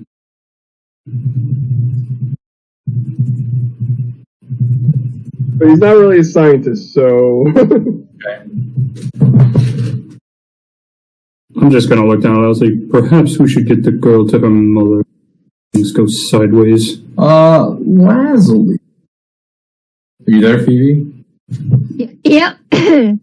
Everyone froze, and then I tried to come back. Leslie, give me a perception check. Oh, why? What happened? I missed the last, Nothing has actually happened. Nothing's actually happened. Oh, if you missed the last few minutes, you shoot it or hit it. Yep. What? The zombie in the chair. I know Torval shot it. Yeah, and then Gungnir stabbed it in the head. Generate it again. Oh. Yep. So give me a perception check. Well, it's a natural 19. Okay. You notice that Muetta is not next to you anymore. Oh. You start panicking, looking, and then you immediately spot her over by the glowy vase. Muetta, be careful. She's gonna go, what? I want to take it home to mom. No, it might do something bad. It's like hurt you or your mom. She's going to, but it's pretty, and she's going to pick up this vase. Nope.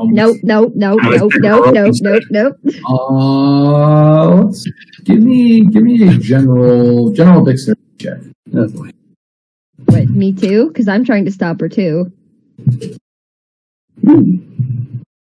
I've got a mod 20. No? Yes? Alright. So do you want Phoebe to also roll since she's also trying to stop Moira? I feel like Surak's gonna be enough in this case. Okay. Just because I can't see your son.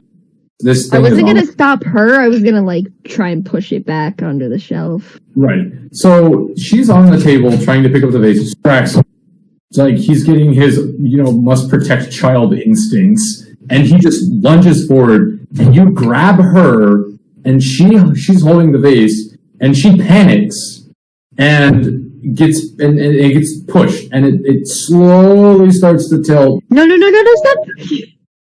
And cracks on the floor. And you gotta love when good rolls just result in more plot. You see all the lights just spark and flicker and go everywhere, and then they all slowly go out one by one. And you watch as the zombie in the chair just starts to slowly wither to nothing more than a skeleton, and then the skeleton starts to turn to dust. What? Look at what you did, Muetta! She's I killed the monster! No, you broke someone's stuff! The monster stuff? Well, you killed the monster, but you also broke the stuff! She's going to look at the dust pile in the chair now. Take that, you bad monster! Someone's gonna get in trouble. And it's not gonna be Muetta. It's not gonna be me this time. No, it's gonna be us. I just said it's not gonna be Muetta. Yeah, no, I'm agreeing with you. So what would y'all like to do? Can we take her back to her mom now? Yep. Yes, please. So you guys are going to go manhole. Who's first? Who's in marching order? Gungnir was leading because he knew the way out. Gungnir is just going to just his fist is gonna boom. And the manhole is going to and you guys will all climb out. And over on a nearby bench, there's a working girl, and she just kind of like watches wide-eyed as like a clown car. You all start coming out of the sewer, and she'll say, "Blimey days, that's unusual." And she's gonna just kind of like get up and turn the corner while still like not breaking eye contact. Oh, I wanted to do my line. I wanted to like have Gungnir come out of the corner, her looking so surprised and panicked, and her Gungnir Calm citizen. So you all climb out, and as you're looking around, right in front of you is it a restaurant? Is it a store? You're not quite sure. It's a very sort of pristine looking place with red drapes. Very welcoming front door. And this place is called the One-Winged Crow. This is the place. And Bud is going to see you and go, oh, are we going to go see Mom? Is she going to Is your mom in there? Yes, she works here. She doesn't just work here. She runs the place. Of course she does.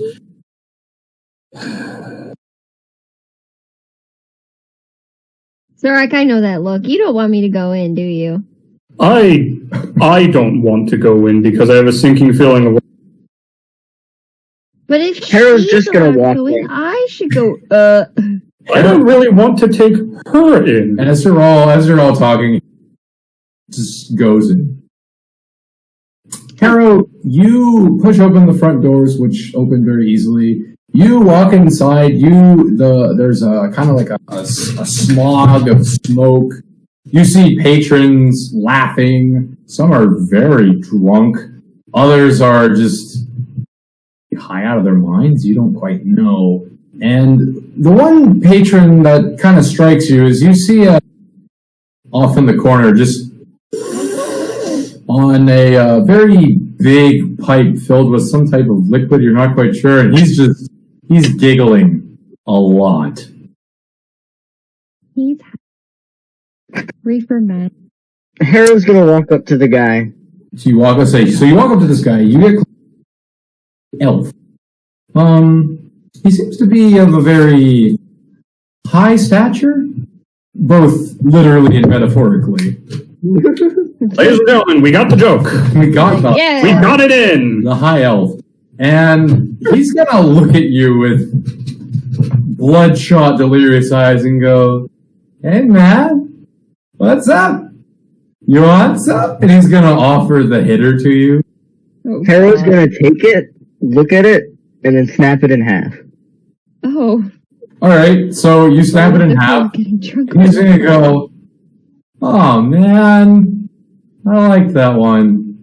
That's okay, I always gotta back up. No stopping this party train, baby." And he's gonna reach into his back pocket and pull out a smaller pipe, load some plants in it. You're not quite sure what they are. Light it and just.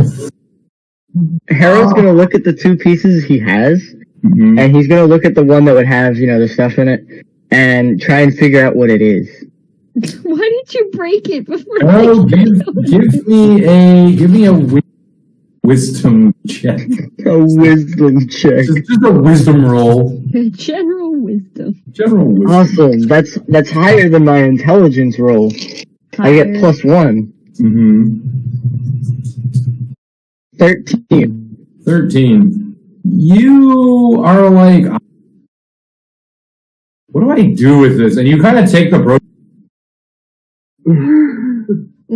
and you're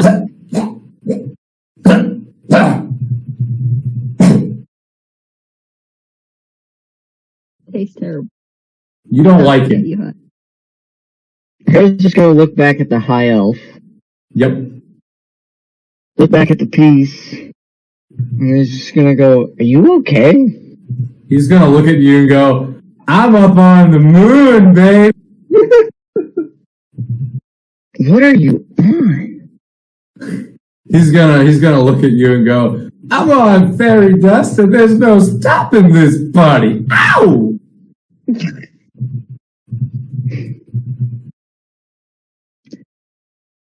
Harold's just gonna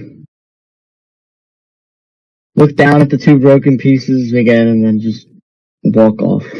Okay, we'll walk away. What are the rest of you doing? If Muetta has to go in, I'm going in. All right, Leslie and Moetta start going in. I'm not sorry. For your mom somehow. I'm just gonna follow them at this point. You follow? No, I'm just gonna watch as two small children. Okay, you follow. The rest of Look, you. Sarek might not understand generally what a brothel is, but he has an idea of what's happening there, and he's like, I'll tell you what's happening. The bear wrestling. So you guys, I guess you're all going in the one. No, Gungnir stays out. Gungnir stays Bear out. wrestling, more like bear Gungnir does wrestling. not go in. Gungnir's looking out for fakes. Okay, Gungnir, you're outside. So the rest of you, as you're scanning, you see a working drow just kind of walk past you saunterly. She's gonna look at you, just kind of like take part of her shirt, rub your chassis, and just kind of like do her makeup, like using you as a mirror. And she'll just kind of look at you and just go, "Thanks, baby," and she's gonna keep walking. Gungnir doesn't know what to feel. I am confusion. You were just used like a mirror. So when you guys all walk in with Leslie and Moetta first, there is a very endowed woman who is working over by a very well-dressed client, and she sees Leslie and Moetta and and she's going to immediately get up, just kind of like button up her shirt really quickly, and she's going to like shuffle over really quick, just junga junga junga junga, and she's going to kneel down and say, "Yeah." No, the pieces are just falling into place, and he's like, God, yep, damn it. And she's going to come over and go, "Oh, Moetta, we didn't know you were going to be. Where have you been? Your mother's been worried sick." And hello, my darling, are you Moetta's friend? And Moetta's going to look at Leslie. Yes. Yes. Yeah. And she'll kind of like take her in and hug her close and look at all of you, and she'll see you, Sarek, and say, "Oh, you must be the one Silica mentioned. I can see." And she'll go, "Come into the back room. I'll get Silica for you." And Moetta's going to look at her and say, "Betty, are there cookies?" And she'll say, "We'll make you some cookies." Can't we just drop her off? You have cookies here? You have cookies here? So I didn't know this place had cookies. you guys will be taken off into it's very basic, kind of like a storage room.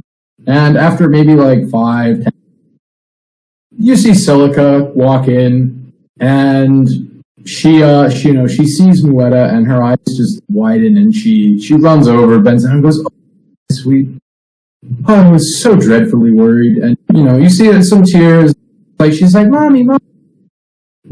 Typical reunion. And she looks to all of you and says, "Oh, thank you. You don't know how much this means to me." And Your daughter knows how to speak Lich. That's the first thing out of your mouth. Yep, that's Leslie for you. And Moetta was kind of wide-eyed, look at Moetta, look at Leslie, go, "Oh." Oh. And she'll kind of, brush her on and she'll say, go to the kitchen. They're making a fresh batch for you. I have some business to discuss with these adventurers. And she'll go, okay, bye, mommy. And she'll run off. Bye, Moeta. And then she'll go, bye, Lazuli. And Moeta is going to stand up and say, she's going to bow. In silico? I mean, what the fuck? No, I was like, wait a minute. I keep messing. Yeah, no. Silica is going to bow to all of you and say, now, about that information. So she will say, there is a man named Davis. He is currently, at least from what I've heard firsthand, as I am his favorite, he's told me many things about the operation on down at the docks. There is a import company. It's fake. So let me get my map here so I remember the name. She is going to say, there is an import called the Duchess's Export. It's a front. The only thing they're exporting is illegal goods, possibly trade of the flesh. I only know of what he's told me. But Davis is quite important. Say that he runs the section. That is what I know. You can typically find him here, after work, or down by the dock. Is he guarded? Davis? Davis is a bit of a cocky man. He has no guards when he makes his way to the One Crow. He believes that nobody knows much of his presence, and he's a very brawler-esque type. How often does he come here? Yes, Surak cracking his knuckles. Say again, Phoebe. How often does he come here? He comes here at least once a week. It really depends on how busy he is work-wise. He usually sends a message beforehand. She'll kind of look at you, kind of flexing your muscles. If you like, I could tell one of my girls to pre-warn you before he makes his arrival. I think we would like to pay him a visit while he's guarded. And Moeta will look to all of you and say... Not Moeta. Not Moeta, fuck, I keep fucking that up. Silica will look at all of you and say... Well, what do you have in mind? You said down by the docks. Yes. Then that's where we go. Oh, no, I was thinking we find him when he's here. You know, catch him with his... Catch him with his pants down, literally. Or we just wait for him outside, because I don't need to see... any of that. You don't need to see anything actually happen. The point is that he won't have any weapons on him, and it'll be the last thing he's expecting. And yes, I say, if that's the plan, then I say we take our offer for the warning on when he's coming here, and we just meet him outside. Do you have any big Say that again. Do you have any big fancy rooms in here that could hide a couple of us? She will look to all of you. Well, there is the Pauper's Suite. It does have a side room for the girls to get in and out of. I don't know, Surak. I don't have to see anything going on to know that that's kind of a good idea. Wait in the side room, jump him when he least expects it. I don't understand why we don't just jump him outside, but okay. Because it would be in front of everyone. And? We have to keep it on the down low. This is the black. Pretty sure that fact is going to stop people. But you know more about it than I do. I will default to your opinion on that one. I'm just trying to be safer about it. To be quieter about it. So as you guys are discussing outside, Leslie, as much as I sympathize, quiet has never been our strong suit. as you guys are debating outside, sitting in front of the one-winged queen, There's a robot. There's a robot. He's out there. And Gunnar, you hear the pitter patter of a little tiny feet.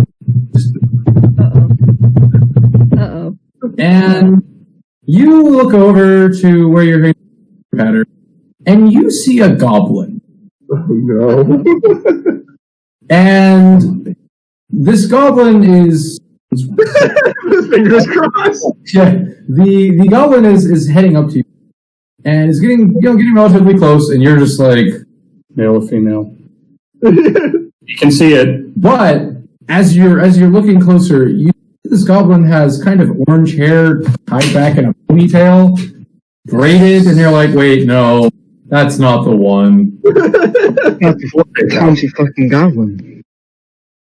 And you notice that this goblin is wearing kind of like a nice blue suit with a little what are those called? It's not an ascot. It's the floofy, like the floofy neck. Are you sure that's not a mascot?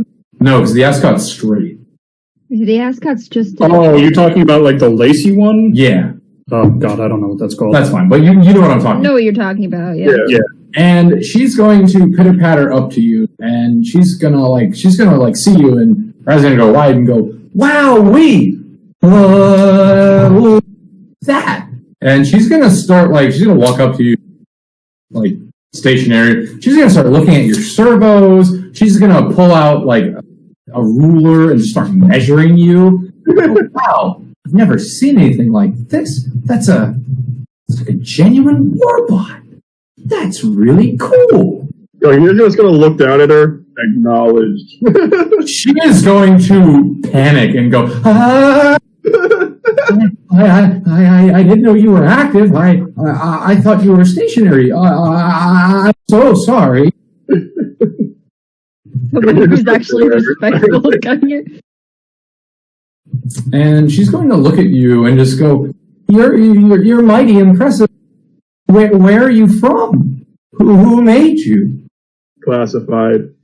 Oh, I understand. Would you mind if I wrote some sketches down of you in my book? For historical, of course. Gunnar's just gonna stare at her for a second. How do I want to do this?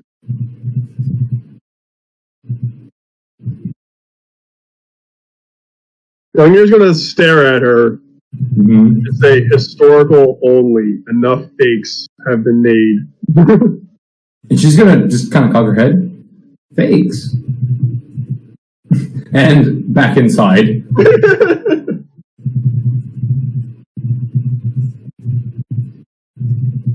I mean, I guess you're the adult here. Haven't. I said I would. Let's just go with your plan. You know the market better than. Okay. So you're still outside. Gunnar is, well, you don't know. So yeah, Silica, if you could let us know ahead of time when he's gonna be there that night. And get She us will, in that little cipher. she will bow and say, I will send them. Let me know if any of you need any. We are most hospitable here.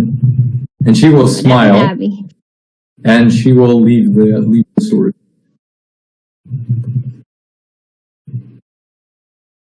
Okay, I'm good to go now.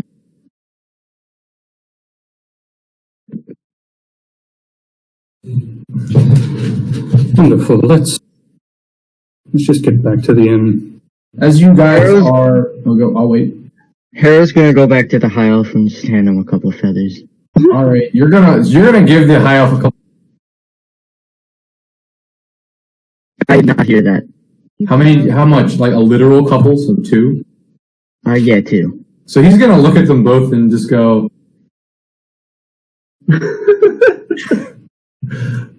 "Woo! There ain't no bringing me down. I'm high as a potato in the sky."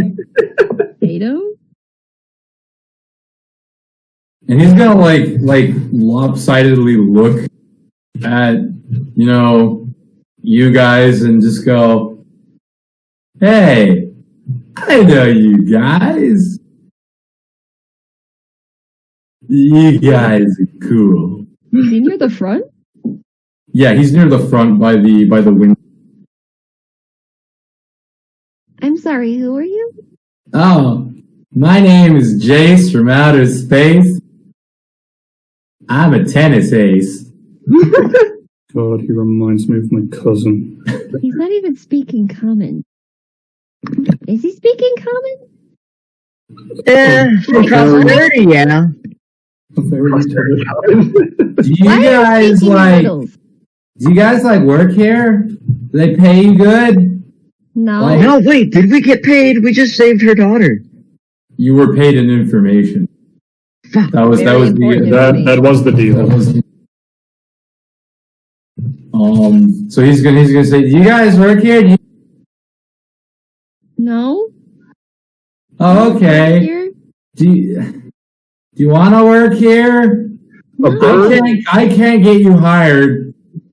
a bird, a beefcake, and a child working. He's just going to he's just gonna take like a one silver coin and just put it on Lasley's head and just go, "There you go. I'm 11. I don't want to work here. Don't spend it all at one potato store." I'm just gonna Lazuli and Harrow and just usher them out the door, and we're done here. Okay, I'll see you guys later. Let me know if you're hungry for more.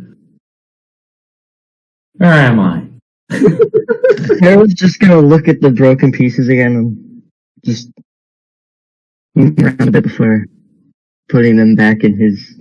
So, as you guys are exiting the one-winged crow, you see this, the goblin that I described before, and she is just zipping around Gungnir, drawing, taking measurements, just... She doesn't even notice any of you. He left for Ma'am, 5 minutes. What are you doing to our friend? And she's gonna like slowly turn and... Hi. You all are... She's gonna look to Gungnir. Are they your... friend? Did they build you? No. Negative. We're just friends. Your friends. That is most interesting. And she's going to shuffle up, like shoulder to shoulder with you. How would you describe this friendship with this warlock? Detective. Harold's going to take the notebook out of her hand.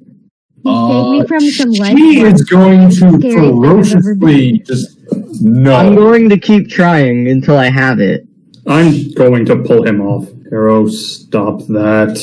What is she doing? The last time someone did that, well, now there's plenty of him. I still don't know what you're talking about. Just stop he trying letting to you do take that? people's things. I asked politely. It's not for any nefarious purpose. I'm with the Historical Society. And she's going to just kind of show you a little button on her shirt. We like to keep knowledge for museums, for the public. Did he give you a name yet? I'm just gonna look over at Gungnir. You actually letting her do this? For historical records only. Okay. Did he give you a name yet? No, he did not tell me. He has a name? My, that is most... This unit's name is Gungnir. Wow! That's really cool! And she's going to start writing it. And as she's writing it down, she looks up to you, Sirac, and goes, "Oh. Where do you hail? You must be from the mountains. I can tell from the way that your muscles are built. You must have been really high up there. What's it like up there? What's the climate like? Cold, hot, windy? Do you have strong lungs?"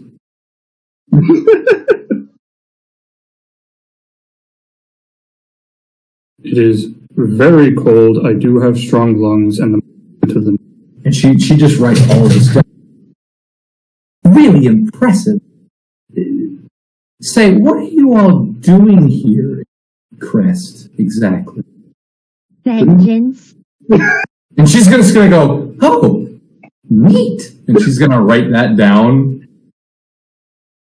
And You better not tell anyone. I don't have many people to tell, except my books, but not many people read them or come by the library. But that's okay. Knowledge being preserved is worth it nonetheless. You were in the library? Yes, I decipher books and different things. There's information there. I try and preserve and collect it as much as I can. So if you can learn, at least that's the hope. Hey, Harrow, that sounds like a good place for you to go. Do you guys have anything about the town of Prosperity? It's a quite amazing town. I expect you should.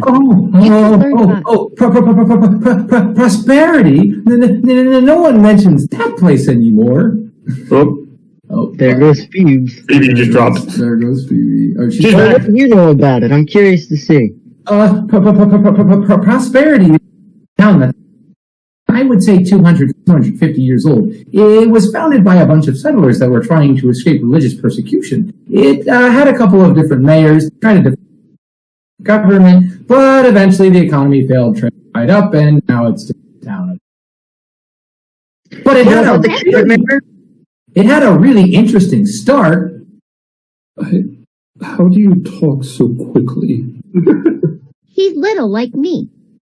You don't talk that. Do you talk Have you that? heard about Mayor I'm Wild? just- I She's could really talk nice. that quickly. Yes, Mayor Wilds, current mayor, currently the 30th mayor that Prosperity has had, if my records are correct. Amazing. For once, someone recognizes Prosperity. It's great. So,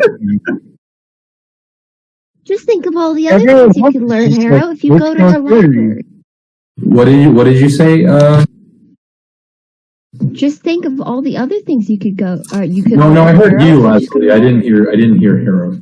Oh, Harrow's just like, yeah, Prosperity's great. And she's going to look at all of them. Go. Would you like to maybe have some old books that I could take a look at? I would love that. Harrow's gonna just like walk up though and just real quietly go, I'm not sure if I can read. She'll kind of look at you and go, that's okay. I think I can teach you. I run a tutor to try and raise fund money for the library. Lasley ekes over to Gunyer and goes, "Don't book." Go have it serve. Surak has the book. Oh, Surak. Never mind. Sorry, I go over to Surak. I think I lost it in all the 15 times I got disconnected. No. Yeah, Gunyar's aware that he probably shouldn't give her the book. And she is going to kind of look at all of it. And she's going to say, you guys look kind of cool. Like capable. Do you guys adventure? Do you guys do jobs? Yeah. Yes. Oh, wow, We're not being chased by 15 different factions. she's going to just Which kind is of always. tap her fingers and go, I'm usually a bit too nervous to ask, but, well, you see, she's just kind of like twisting her foot, fidgeting. There's an artifact I really want to get. What is it? Sorry, in the back was like, don't say vase with green lights. Don't say vase with green lights. There's a really,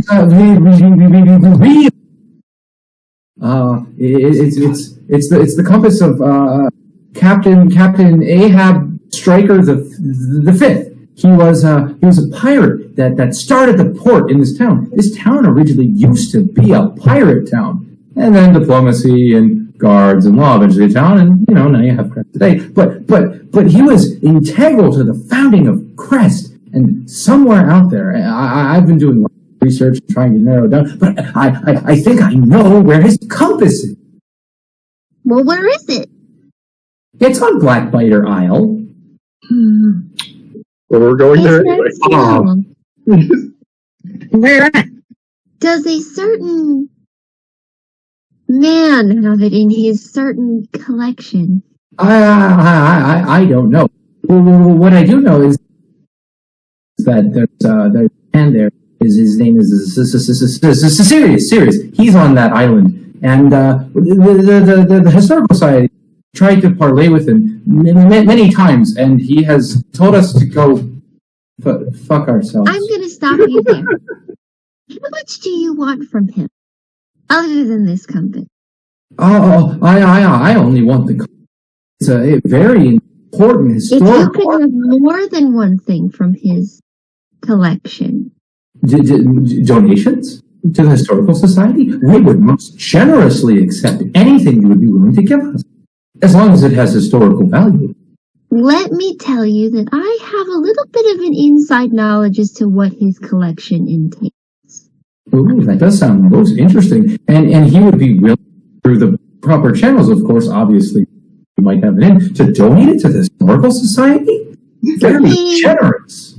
He could donate it through the third party, correct? I mean, that just sounds great. Expect a couple more donations than just your company. Oh, Wait, wow. They may follow a huge explosion. That sounds amazing. You must have some personal business on that island. Oh, I see. Well, We're close friends. say that again. Leslie actually shoots you a really nasty look at that, Harrow. What did Harrow say? Eric said we're close friends, just visiting. No, okay. Well, she's not going to know. She's going to, oh, well, that's very interesting. But the compass is what I want to find. Because it's, Good Lord, stop for a breath. it can lead me to another very important artifact, I think. What would that be? Oh, well, you're probably just going to laugh at me. We've heard crazier, I assure you. Oh. Well, there's really a wives' tale, maybe a fable at this point. Tell us. Well, there's a sword. It's very important. It's called the God Slayer. I don't know if it's real or not, but legend has it that compass can lead you to it. Well, that sounds cool. But why would you want to slay a god? No. I no intention like that. Oh, she wants to be god of history, but she has to usurp the current one. That makes sense. No. She's An gonna admirable path, She's gonna look surely. Want to do? fully condoning this. No. I just want to have the sword preserved for historical purposes, so that people can learn and study. Its ancient way of forging, creation, and its craftsmanship are very valuable, almost priceless to any intellectual. Somewhere super safe to keep this kind of artifact, right? We have a very Gungnir's gonna mentally mark this sword as a priority target. Okay, we'll get you that compass and a couple other things. And maybe we'll help you find the sword too. ooh, that would be. I'd And like to do something fun other than be chased by people. she is going to. I'm going to pat Leslie on the head. I feel like we're not going to stop being chased for quite a while. She's going to just kind of reach into her pocket, and you hear some fumbling. And she's going to pull out pins identical to the one she has and go, just kind of offer them to you. Well, I'll make you all honorary members of the Historical Society. May we preserve intellectualism and knowledge for all. Leslie puts it on her little stash, her waist stash. Thank you. So Eric's just going to look at it for a second, stick it in his... Youngir's just gonna take it and just look down at his metal body. Gungnir just melts it into him. Do you I was about to say, can Gungnir like a magnetize big it? guy, I'll say, big robot thing? I'll say he can magnetize it and just. What was that, Leslie? Oh, I was just about to ask if she had a magnet version instead of. Yeah. And she's going to just kind of library that, and she'll say, if you need to know anything, want to learn something, or she'll look at Caro, need a tutoring lesson in reading, I'd be more than happy. Okay, I think we should get back to the tavern before we go. And she'll just go, okay. Where are you guys staying, perchance? Well, at the moment we were just staying at the Huntsman. Huntsman's Harvest? Oh, yes, the Huntsman's Harvest. They have very good venison. Yeah, they're pretty nice. And I'm just saying it to see that's in. yeah, she's going to go, oh, You got out. she's going to say the place that throws food every week. And she's just going to wave to you.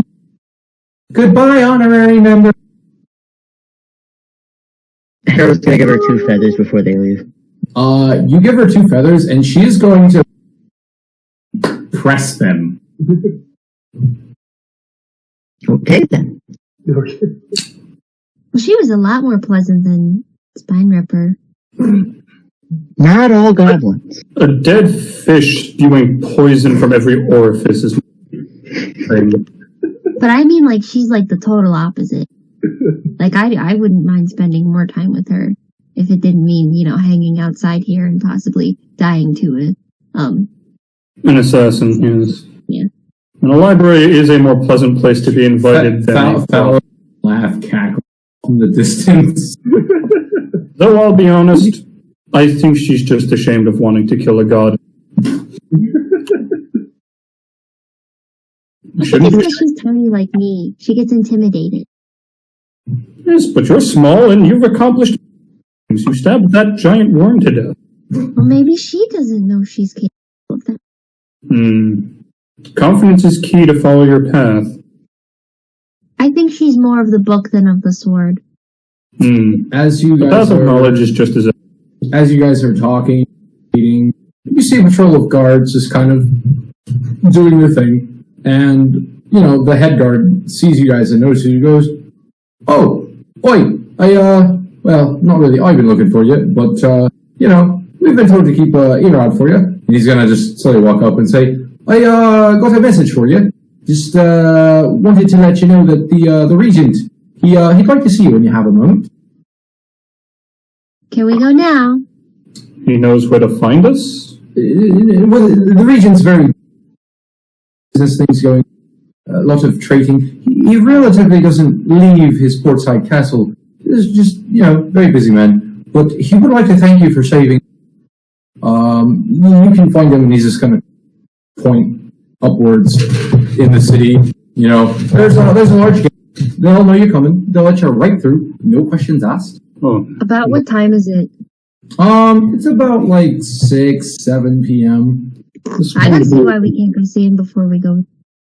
I mean, sure. Is this going to be another large building where we have to get into weird clothes again? Because that's just. I don't think we need to get into weird clothes this time, and I'm pretty sure Oh, this goes to probably has a room for balls as well. These rich people.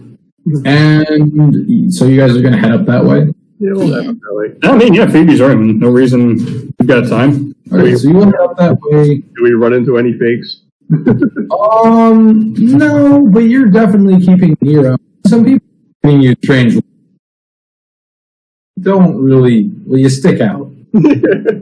And as you're making your way up, you come to not a very fancy gate, but definitely a large gate with, metal reinforcements. And there's 2 guards, and one of them will call out, "Open the gate, please!" And the gate will then open, which will reveal a relatively nice property. It's not as nice as anything that was in here. It's a bit more watered down. There's a gravel path leading up to it, some nice trees, a side garden. There's a private dock. There's staff quarters. And what does catch your interest the most is how this building is kind of like a giant, like, triangle, like a triangle sandwich just made out of bricks. And it's only one story. Not very big. Kind of functional. Maybe it goes down? Finally. Surak, it's got a very rustic, kind of woodsy feel. I just care that it's not absurdly popular. Because it doesn't make sense. And as you guys are, crunching up gravel, there is... And she's going to go, hello there. Welcome to the estate. We are the Dowager staff. Good to see you. The regent's waiting for you. I think you guys just go up there. First door. He should be waiting for you in the main room. Okie dokie.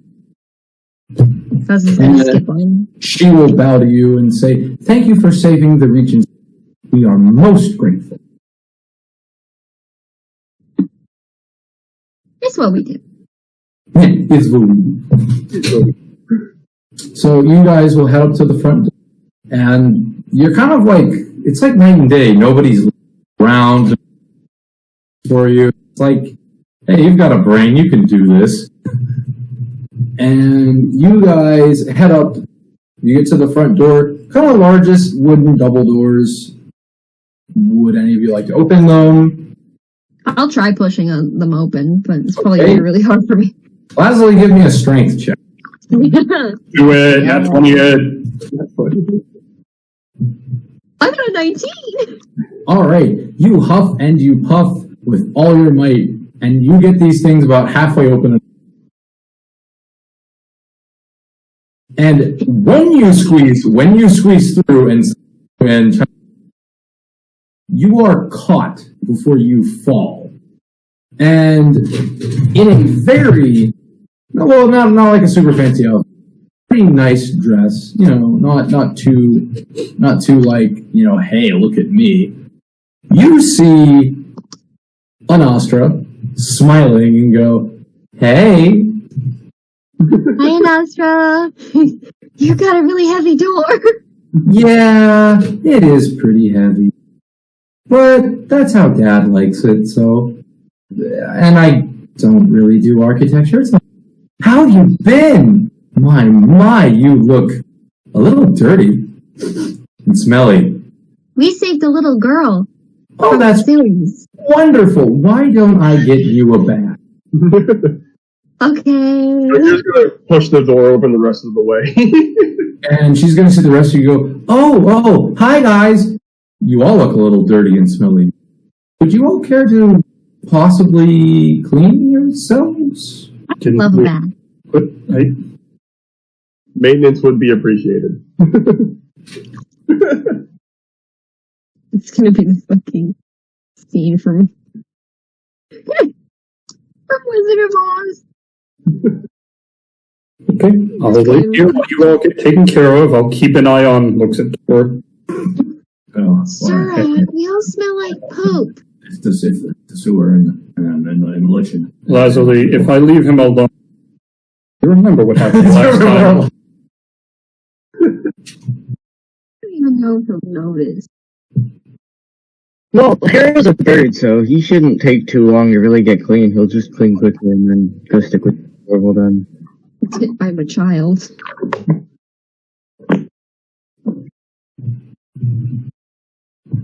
Yeah, I'll accept a bath. Okay, so Anastra is going to, take you to, private bathing. She'll just kind of sit outside while you do your thing. The rest of you will be taken to different bathrooms, baths in them, or shower equivalent, whatever your preference. And you'll be, whoever wants to clean themselves can clean themselves. Gungnir will do so. All right. I'm just imagining a big bird bath.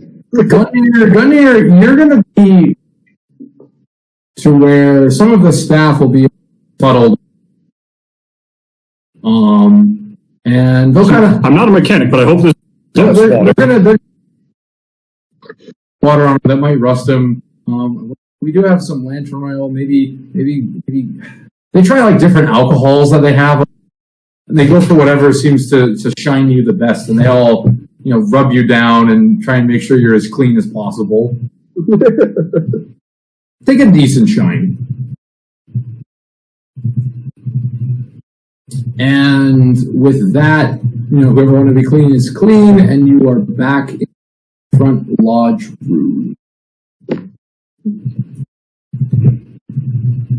Time to meet Faja. So as you guys are,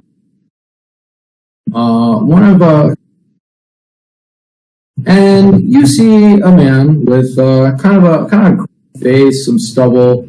He's got tired eyes, some circles, got red hair pulled back into a ponytail. Goes about halfway down his back. He's wearing a very nice open frock coat, and he's going to just clap his hand and say, yes. I didn't perhaps get all of your names. I know some of you, at least by description.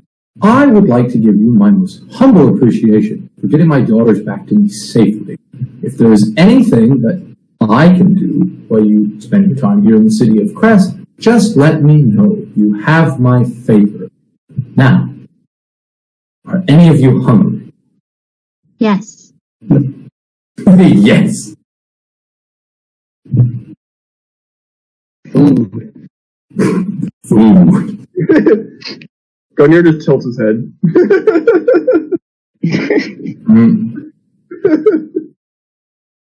And then he'll go, well, you can follow me into, and we will prepare a meal. I would All right. gladly follow. Okay. The classic will commence. Nutrient required. Literally into the next room, you're taking in, just basically like a giant slab of tree as a table. And you all sit down. They prepare a modest meal, like enough food for you to eat and not have a shit ton left over.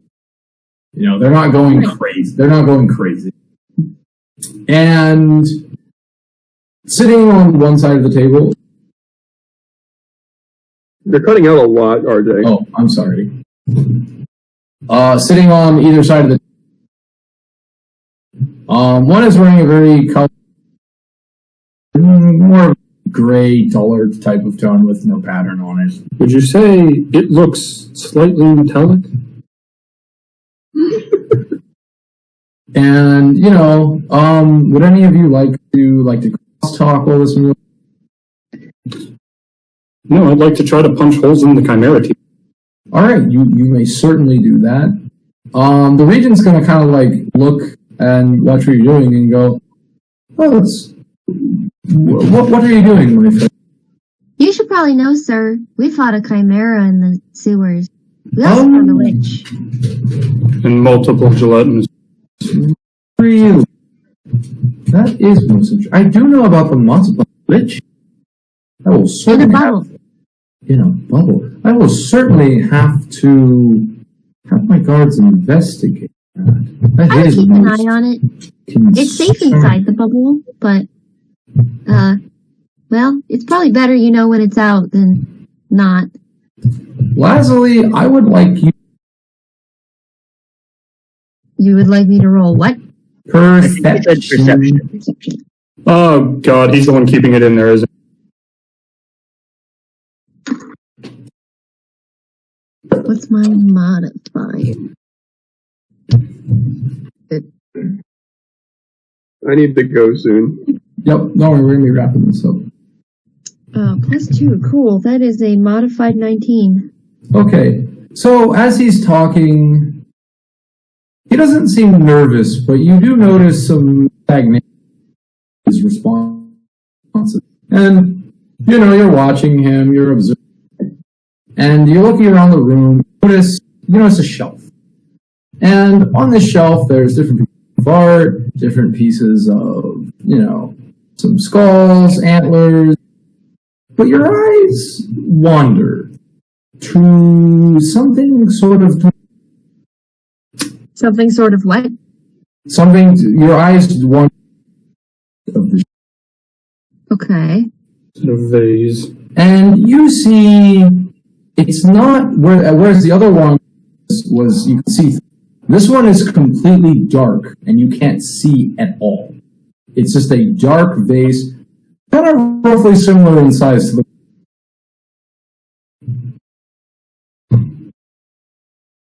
Roughly similar in size to the what? the one in the sewer. The one that Moretta broke.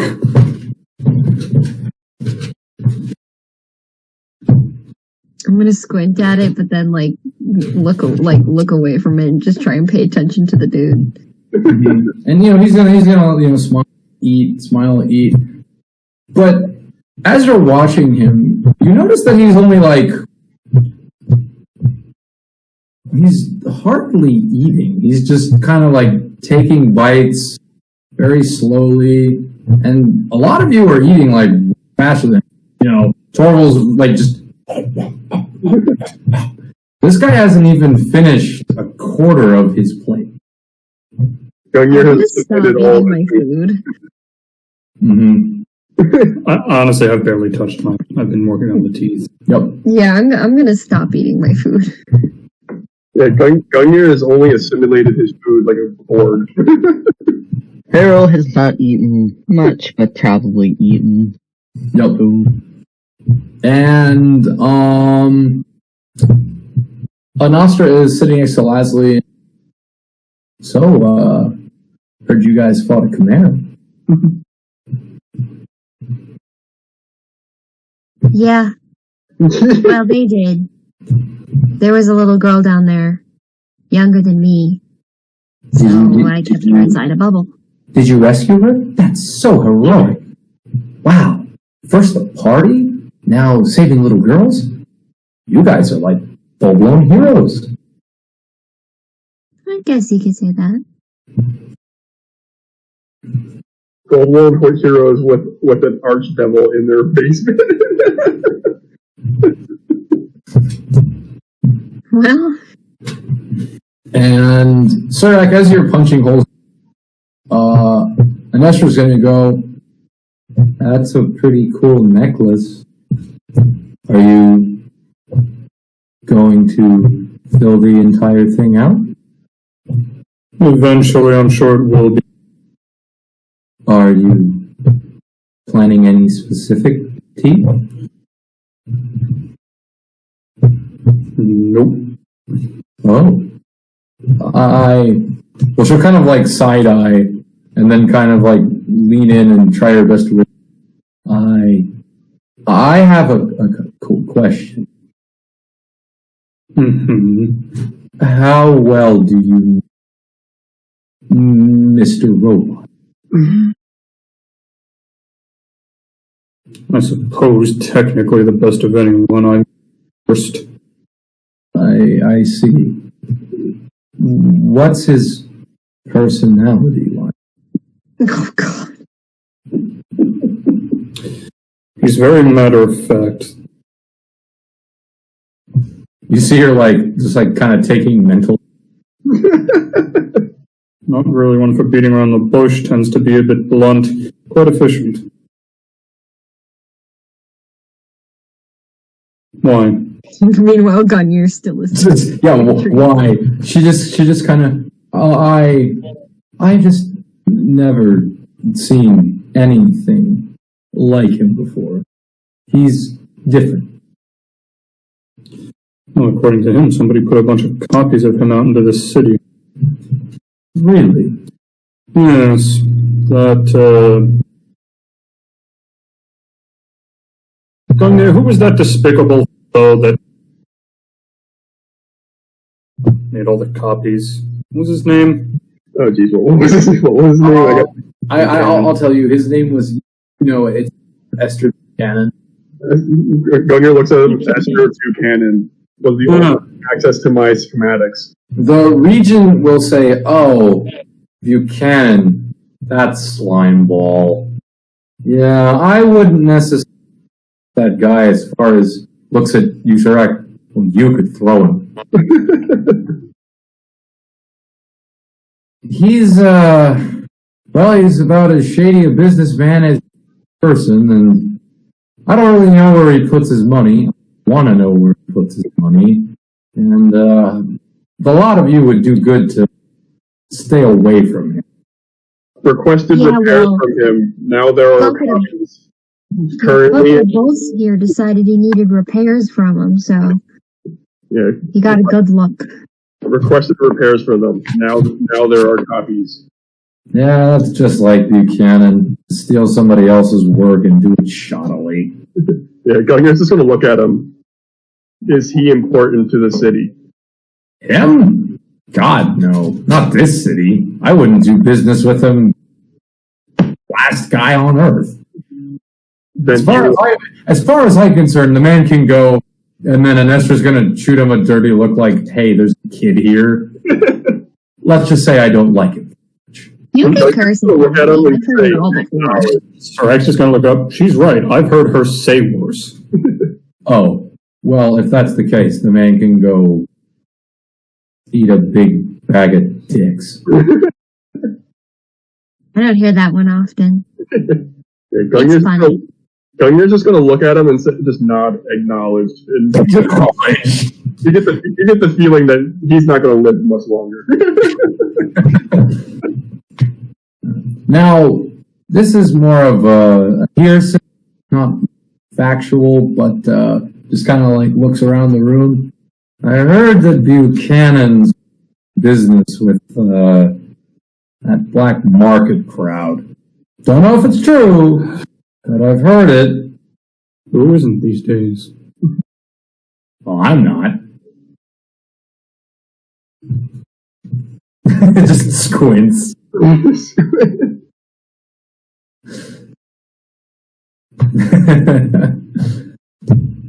So, is there anything you... Lovely city of Crest. Check out the docks, go for a ride on a boat, maybe check the local market. I don't think any of you look to be the religious. No, but we have business at the church. Oh, if you have business with the church, is there anyone in particular? Abbott, maybe Marston. That's the one. Oh, you guys know Jonathan. Nice boy. He isn't, actually. Quite up his own ass. Leslie would have kept that pack with her. Mm-hmm. And she has it draped over the chair behind her, but she kind of like, her hand kind of like goes to it for a second. He's gonna say, did you guys run into conflict with Jonathan? Jonathan's blaming us for his own problems. Yes, So we took it out on one of our friends. multiple, actually. And our bar. One of them more than the others. Well, Yes, but he did assault the entire staff of the tavern in pursuit of that. oh, I'm dreadfully sorry to hear that. That doesn't sound like Not as sorry as he's going. Doesn't sound like Jonathan at all. Well, seeing as what you've done for me, I suppose I try and do for you. If you have things to hash out with Mr. Moore, I can tell the guards to perhaps not interfere, but you have to promise me you won't kill anyone. We don't want to kill him. We just... Yet. Yet. If he chooses the path of violence, We just want to get even. He's just gonna look at you all and go, just try not to get carried away. Gunner's just going to look over, do the fakes count. He's going to say, oh, your cannon models. Those, I've heard reports of them in the city. If it means as much to you to get rid of them, be my guest. As far as I'm concerned, you're probably doing me a service. Well, rumors are true, what they're probably working for. Gunner's just going to be just nod. They will be taken care of. I appreciate it. Now, is there anything that I can particularly do for you while you're staying in my fine city?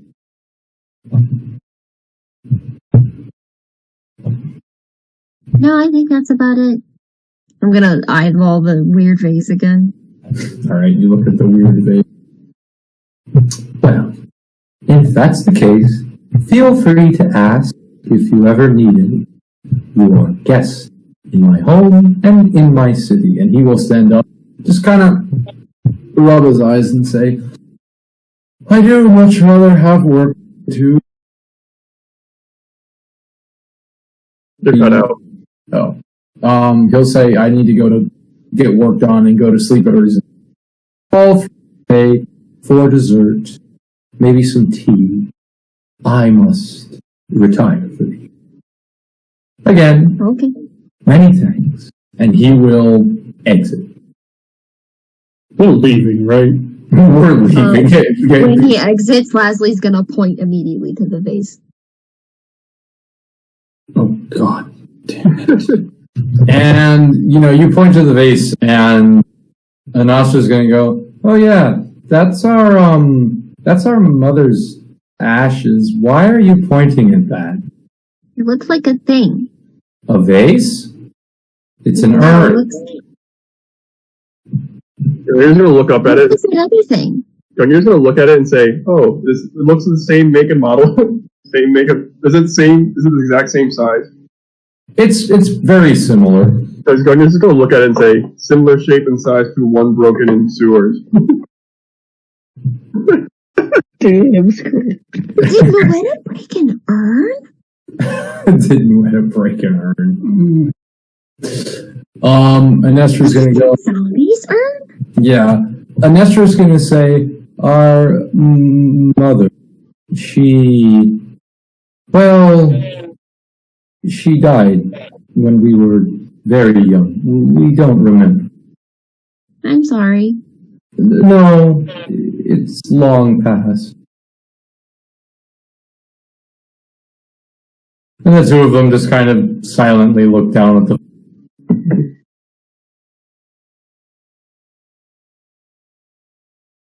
And Nostra is going to try and liven up. Daring adventures planned? Any bad guys you're going to take out? Gonna get back We at had a those. goblin lady ask us to get a compass from a man I hate. Ooh, And then we were probably going to... that does sound interesting. You guys, No, we were definitely going. are you guys gonna get back at those assassins that invaded the party? Got a plan to get them right at the throat? No, but we do have another assassin after us that will probably kill us unless we spend our nights in taverns. Another one? Well, Yeah, he's technically, weird. he threatened the crazy-looking one and our warbot friends. Torval just like drums, just sucking on a drumstick. There was this dog we found, and that dog turned out to be this assassin's dog, so he said he owed us one, but he's still gonna kill us, so I don't really know what. Besides, we don't even... We have enough of it on our plate as it is. Well, if there's anything we can do to help, let us know.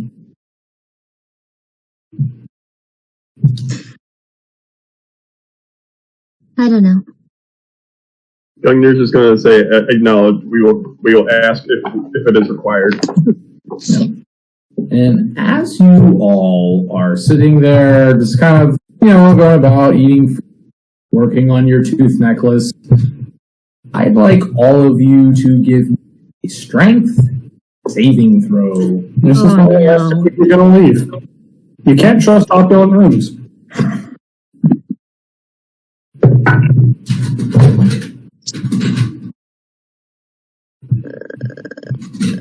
$25. 20. Oh, sorry, you said save? Yes. 25. 5? 25. 5? 18. It's a 23, but I got a nat 20. 18. So 18. Alright, and then let me roll for the princesses. Alright. Oh, God.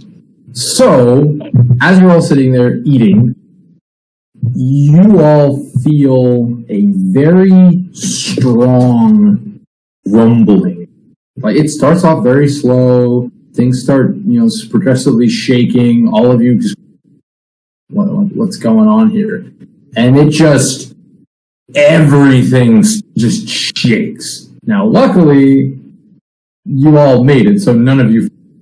Though the two princesses, they got them princess legs, and they are going to just fall flat on their backs. And then, after about maybe 30 seconds, it stops. Are you two okay? I'm just going to try to help up an Estra. Okay. 5 minutes. We can't have 5 minutes. I'm checking on both of them to make sure they're not like injured or anything. They seem both fine, just, and, Anestra is going to say, what was that? And then Astra will say, I don't know. Underground lich, underground lich, underground lich. I'm just going to look at the earthquakes common in this Is there a way to look out at the city real quickly? Harold, Take a look. Harold, do a bird's eye view. yeah, Harold, you're gonna go out, zip out the front door, fly up, and you're gonna try and see, and you're gonna see over some people back up. Many people are very confused. It doesn't really seem like anything really happened. Just an anomalous quake. And that's where we're going to leave off. Okay then. Ominous. I gotta stop recording.